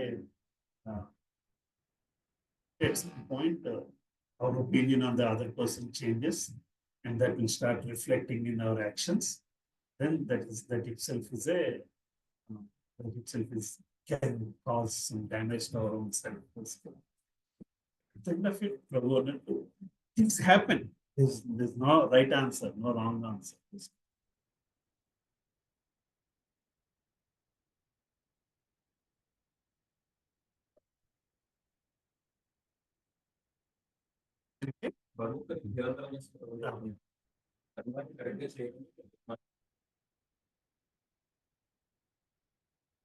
భగవంతుడే చేస్తున్నారు అని అనుకోవాలి, లేకపోతే భగవంతుడు బ్లెస్సింగ్స్ తో ఈ పని మొదలు పెట్టాలి ఎలాంటి ఆలోచనలో మీరు స్టార్ట్ చేయాలి?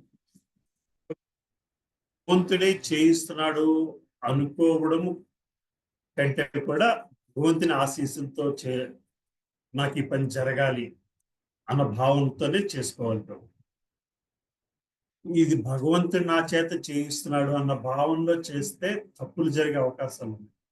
And so much so that తప్పు చేసి కూడా భగవంతుడి వల్ల ఇట్లా జరిగింది లేదు ప్రభు.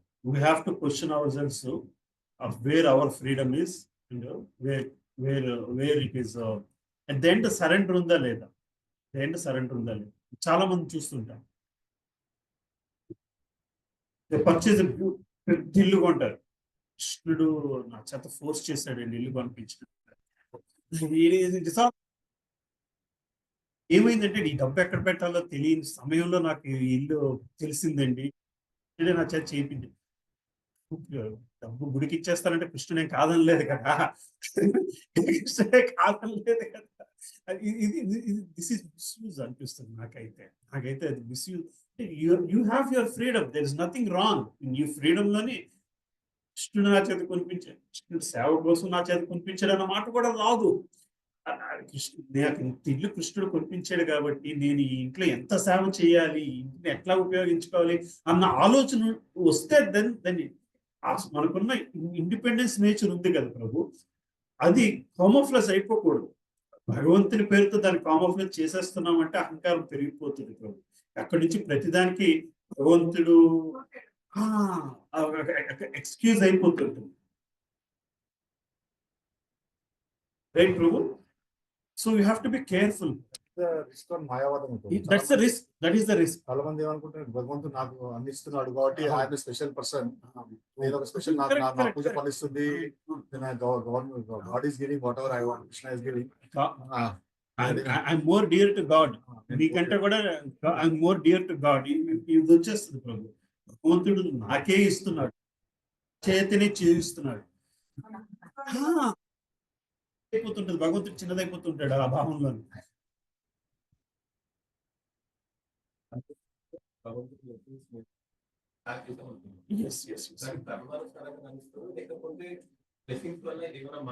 మారే అవకాశం ఉంది, బ్లెస్సింగ్స్ వల్ల మారే అవకాశం ఉంది, బ్లెస్సింగ్స్ వల్ల మారే అవకాశం ఉంది.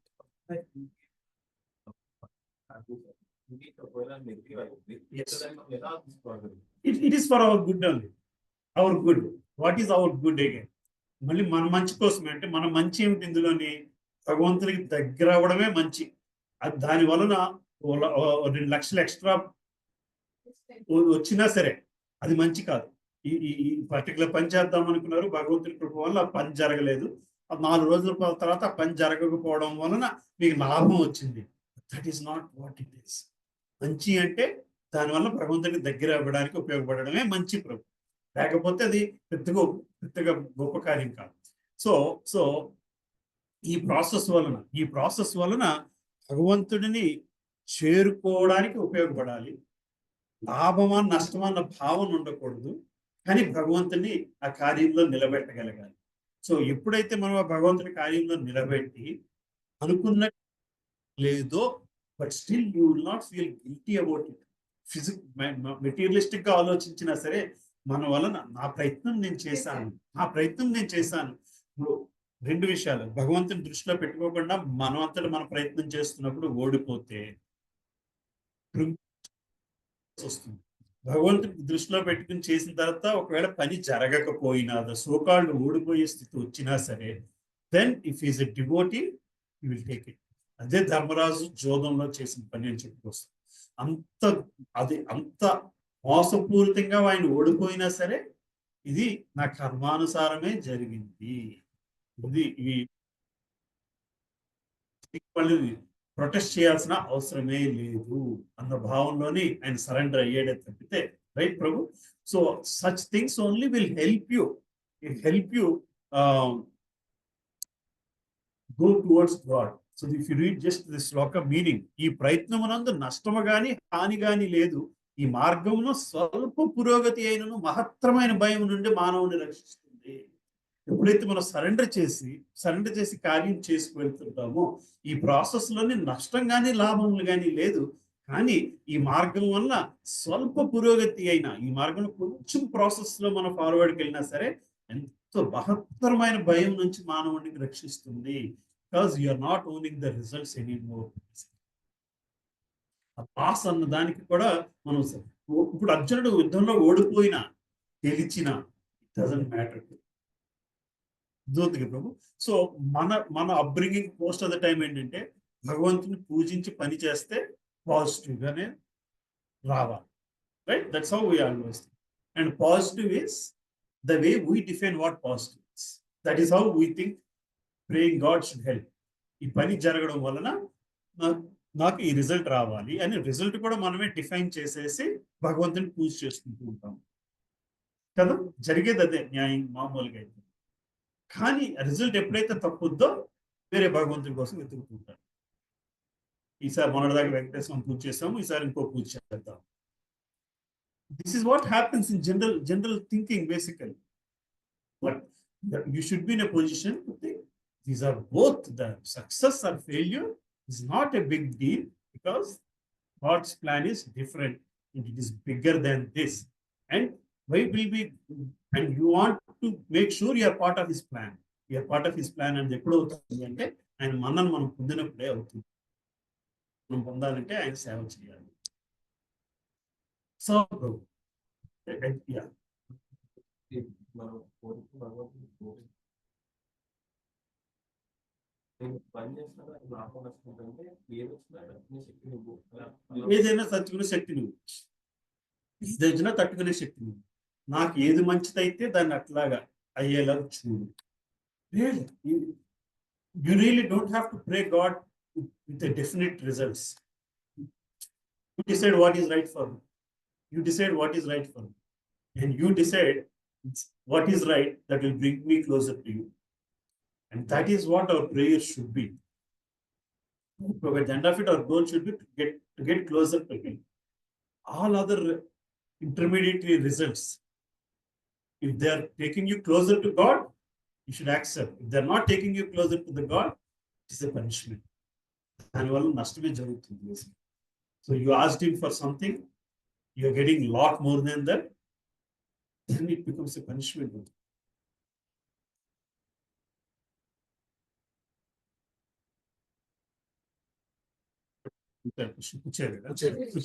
కుచేలుడు కృష్ణుడి దగ్గరికి వెళ్ళినప్పుడు అటుకులు తింటాడు కదా కృష్ణుడు. వస్తుంటే కుచేలుడు తన ఇల్లుని గుర్తించలేడు. అంతటి వైభోగమైన ఇల్లు కింద మారిపోతుంది. భాగవతంలో ప్రేయస్ ఇంట్లోకి అడుగు పెడుతూ ఏడుస్తాడు. నా భోగం, నాకు నువ్వు ఇచ్చిన ఈ భోగం వల్ల నేను నీకు దూరం అయిపోతానేమో, భయపడుతున్నానయ్యా అని ఏడుస్తూ ఇంట్లోకి అడుగు పెడతాడు. ఈ ఇంకా నీకు దగ్గర అవ్వేలాగా నేను నా మనసు అట్లా ఉండేలాగా నిలబెట్టేలాగా చూడు అని. కుచేలుడు భక్తుడు, గొప్ప భక్తుడు, ఏదో భక్తుడు. నేను భక్తుడిని అనే గర్వం ఉండేది. I'm a very poor. పావర్టీని ప్రైడ్ గా తీసుకున్నాడు కుచేలుడు. పావర్టీని ప్రైడ్ గా తీసుకున్నాడు. కృష్ణుడు పోవాలి అని చెప్పి అంతటి రిచ్నెస్ ఇచ్చేస్తాడు కుచేలుడికి. ఆ గర్వం, పావర్టీతో వచ్చిన గర్వం పోవాలి. ఆ పావర్టీతో నాకు పావర్టీతో సంబంధం లేదు. అంత భక్తి భావన నేను చూపించుకోగలను. అంత సరే నేను కృష్ణుడికి అంత అంకిత భావంతో పూజించగలుగుతున్నాను అన్న భావనని, గర్వాన్ని తీసేయడానికి అంత యోగాన్ని ఇచ్చేస్తాడు కుచేలుడికి. He puts a test by giving him so much richness. అర్థమవుతుంది కదా ప్రభు. So sometimes when we are getting more than what we deserve, we have to be more careful about it. ఇంటి గృహప్రవేశానికి భాగవతం చెప్పుకుంటే ఇది చెప్పాను. తర్వాత వాళ్ళకి నచ్చిందో లేదో తెలియదు, అది వేరే విషయం. భాగవతంలో గృహప్రవేశం గురించి చెప్పుకోవాల్సి వస్తే ఇది ఒకటే వాక్యం ఉంటుందన్నమాట. సో అందువలన మనకి రిజల్ట్ ఎట్లా ఉంటుందో కూడా మన బద్దీ అయిపోవడానికి వీల్లేదు. Foundation, fundamental perception of devotion unshakeable గా ఉండేదానికే ఈ సాధన అంతా కూడా. అది ఇంకా టఫ్ను హార్డ్ని అవ్వడం కోసమే టఫ్ను హార్డ్ని చేసే ప్రక్రియ కృష్ణ కాన్షియస్నెస్. రైట్ ప్రభు. మొన్న ఒక డివోటింగ్ కలిసి పూనాలో. ఆ రోజు చాలా క్రౌడ్గా ఉంది. I mean Sunday big activities going అంటుంది.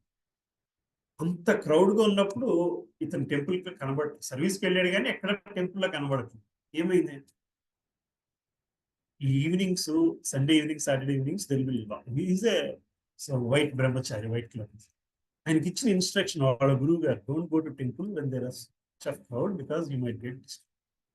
కొంతమంది ఆడవాళ్ళని చూడడానికి బ్రహ్మచారుల్ని అందరినీ అక్కడి నుంచి ఆ టైంలో I never knew that how much of hospitality they are taking అనిపించింది. మీరు చూసే ఉంటారేమో ప్రభు ఇలాంటివి బిల్డో కూడా ఇక్కడ. సో సో సో ద గురువు అక్కడ అతనికి ఏది రైటు, వాళ్ళకి ఏది రైటు అన్నది ఎట్లా డిసైడ్ చేస్తారు. Bottom line they have one should not follow from where you are. అందుకోసమే గురువు కావాలి నిజం చెప్పాలంటే. అటువంటి డెసిషన్స్ తీసుకుంటారు in brahmacharis. Why should they even take some of the service at that time, not this service in the temple basically. That's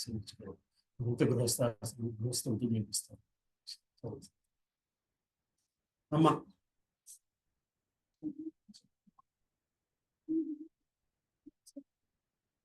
Yes. You will get blessings. Yes. Doing it itself is a habit that you make it. At some point, there are two things, right? Quality and quantity. They're focusing on quantity initially. Some point, quality will come. So, without bhakti means what are you doing? Japa. What do you do at that time? You're just mechanically doing? No. I didn't understand. So you're still doing japa, right? When they force you to do. Yes, and then during that time, what do you think? You don't think of anything? It is still, it's better you should do. Even somebody force you to do 1 round, 2 rounds, whatever it is. At this age, if you can get into that habit, yes, that's the best thing to happen. So that's the best gift somebody is forcing on you. Right? School lo chestarama? En rounds chepistaru? 1 round chepistaru రోజున morning. ఏమా? అదే ఎప్పుడు చేపిస్తారు? First sister morning first ప్రే చేస్తాం అందరి చేత. Very good. That's a good opportunity. Yeah.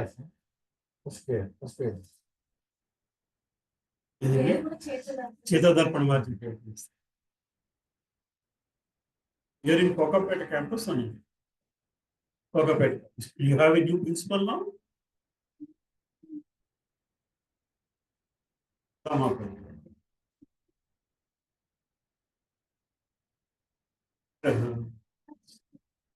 New person.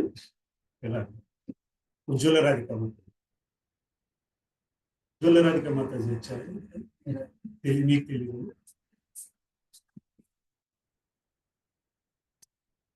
We'll stop here. If you have any more questions, we'll discuss a little bit.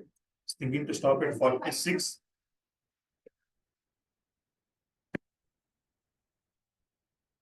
వైష్ణవులు కష్టపడితే వైష్ణవ అపరాధం.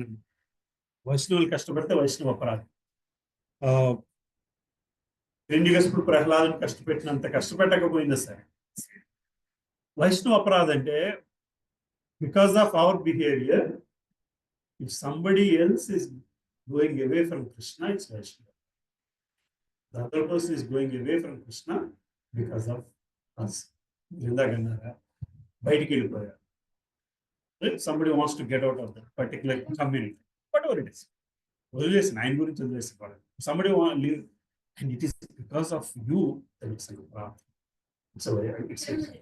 అది మన వలన జరిగితే అది అపరాధం అయిపోతుంది. ఎందుకంటే మనము ఒక వ్యక్తిని కృష్ణుడికి నుంచి దూరం చేస్తున్నాం.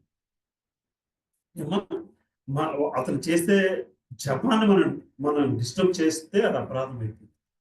మన వలన వాళ్ళకి అటువంటి ఆటంకం కూడా కలగకూడదు. రైట్. సో మీకు తెలిసిపోతుందమ్మా.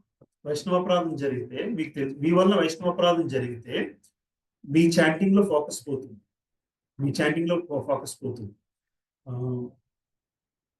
లాడ్ ఆఫ్ అకేషన్స్ బాలగోవింద్ ప్రభు సెషన్కి వచ్చి ఇవాళ గత 2 రోజులుగా నా చాంటింగ్ బాగాలేదు, నేను ఎవరికో అపరాధం చేశాను, మీలో ఎవరికైనా అపరాధం చేసింటే నన్ను క్షమించండి, నా చాంటింగ్ బాగుండాలి అని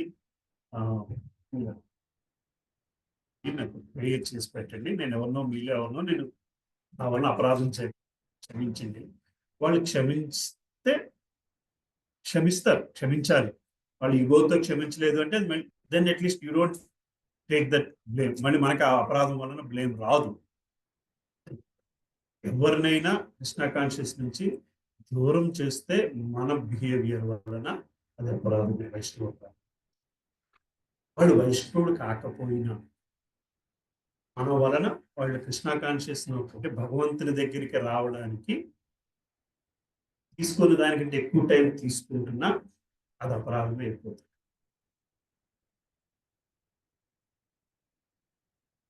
సో మనం చాలా జాగ్రత్తగా ఉండాలమ్మా వైష్ణవ అపరాధం ఇంట్లో తీసుకుని. Keep our cells pure. మనం ప్యూర్గా ఉంచుకుంటే అపరాధం జరగకుండా. వైష్ణవ సదాచారం క్లాస్ ఉంది. వైష్ణవ సదాచార క్లాసెస్ ఉన్నాయి. తెలుగు తెలుగులో ఉన్నాయో లేదో తెలియదు. వైష్ణవ్ ఎటిక్వేట్ ఇప్పుడు విగ్రహారాధన క్లాస్ ఉందమ్మా నెక్స్ట్ వీక్, తెలుసా లేదు మీకు?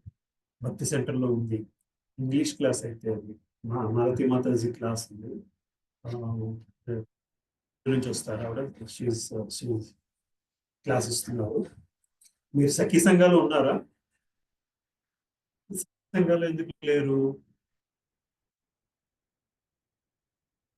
సఖీ సంఘాలు ఉండాల్సింది. మాతాజీస్ అందరికీ ఒక సంఘం ఉంది, దాంట్లో క్లాసెస్ అవుతాయి. నిన్న ప్రణవానంద ప్రభు క్లాస్ అయింది కదా, వాచుపల్లిలో అయింది. లక్ష్వారం ప్రణవానంద ప్రభు వచ్చారు వాచుపల్లిలో. మీరున్నారమ్మా సఖీ సంఘాలు? చూడలేదా?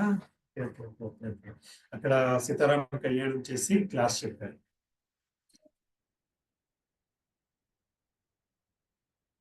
Jagannadh farm, it's long story. Jagannath చరిత్ర చెప్తున్నాను. సో సఖీ సంఘాల్లో ఎన్రోల్ మాతాజీకి చెప్తే మిమ్మల్ని ఎన్రోల్ చేయగలుగుతారు ఏమో, మీరు ఎన్రోల్ చేయగలుగుతారు కదా, లేదా మాతాజీకి చెప్పినా మీరు మెసేజ్ పంపిస్తే ఎన్రోల్ అవుతారు. అయితే అన్ని ప్రోగ్రామ్స్ తెలుగులో ఉంటాయా అంటే నాకు తెలియదు. మంత్లీ ఒక చోట సఖీ సంఘ కార్యక్రమం అవుతుందమ్మా. They do all these things. ఏంటి డీటీ వర్షిప్, ఎటిక్వేట్ ఏంటి, వైష్ణవ సదాచారం ఏంటి, వైష్ణవ అపరాధాలు ఏంటి, ఇవన్నీ డిస్కషన్స్ లో చేస్తుంటారు కదా. ఎక్కువ నార్త్ ఇండియన్స్ ఉన్నారా?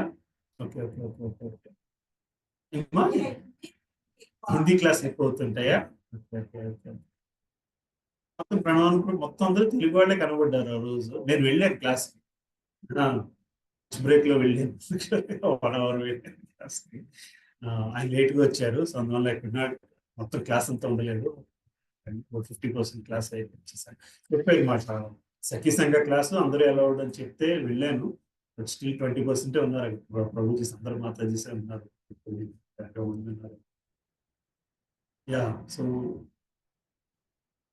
సఖీ సంఘ వెళ్ళండి. సుచిత మాతాజీ కూడా ఉంటారు, అందులో ఉంటారు నాకు తెలిసి.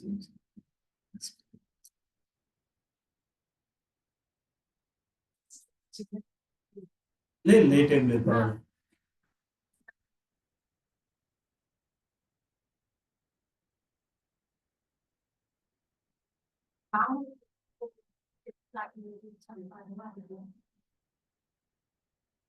దాని గురించి నేను చెప్పాను క్లాస్లో ఏమైనా?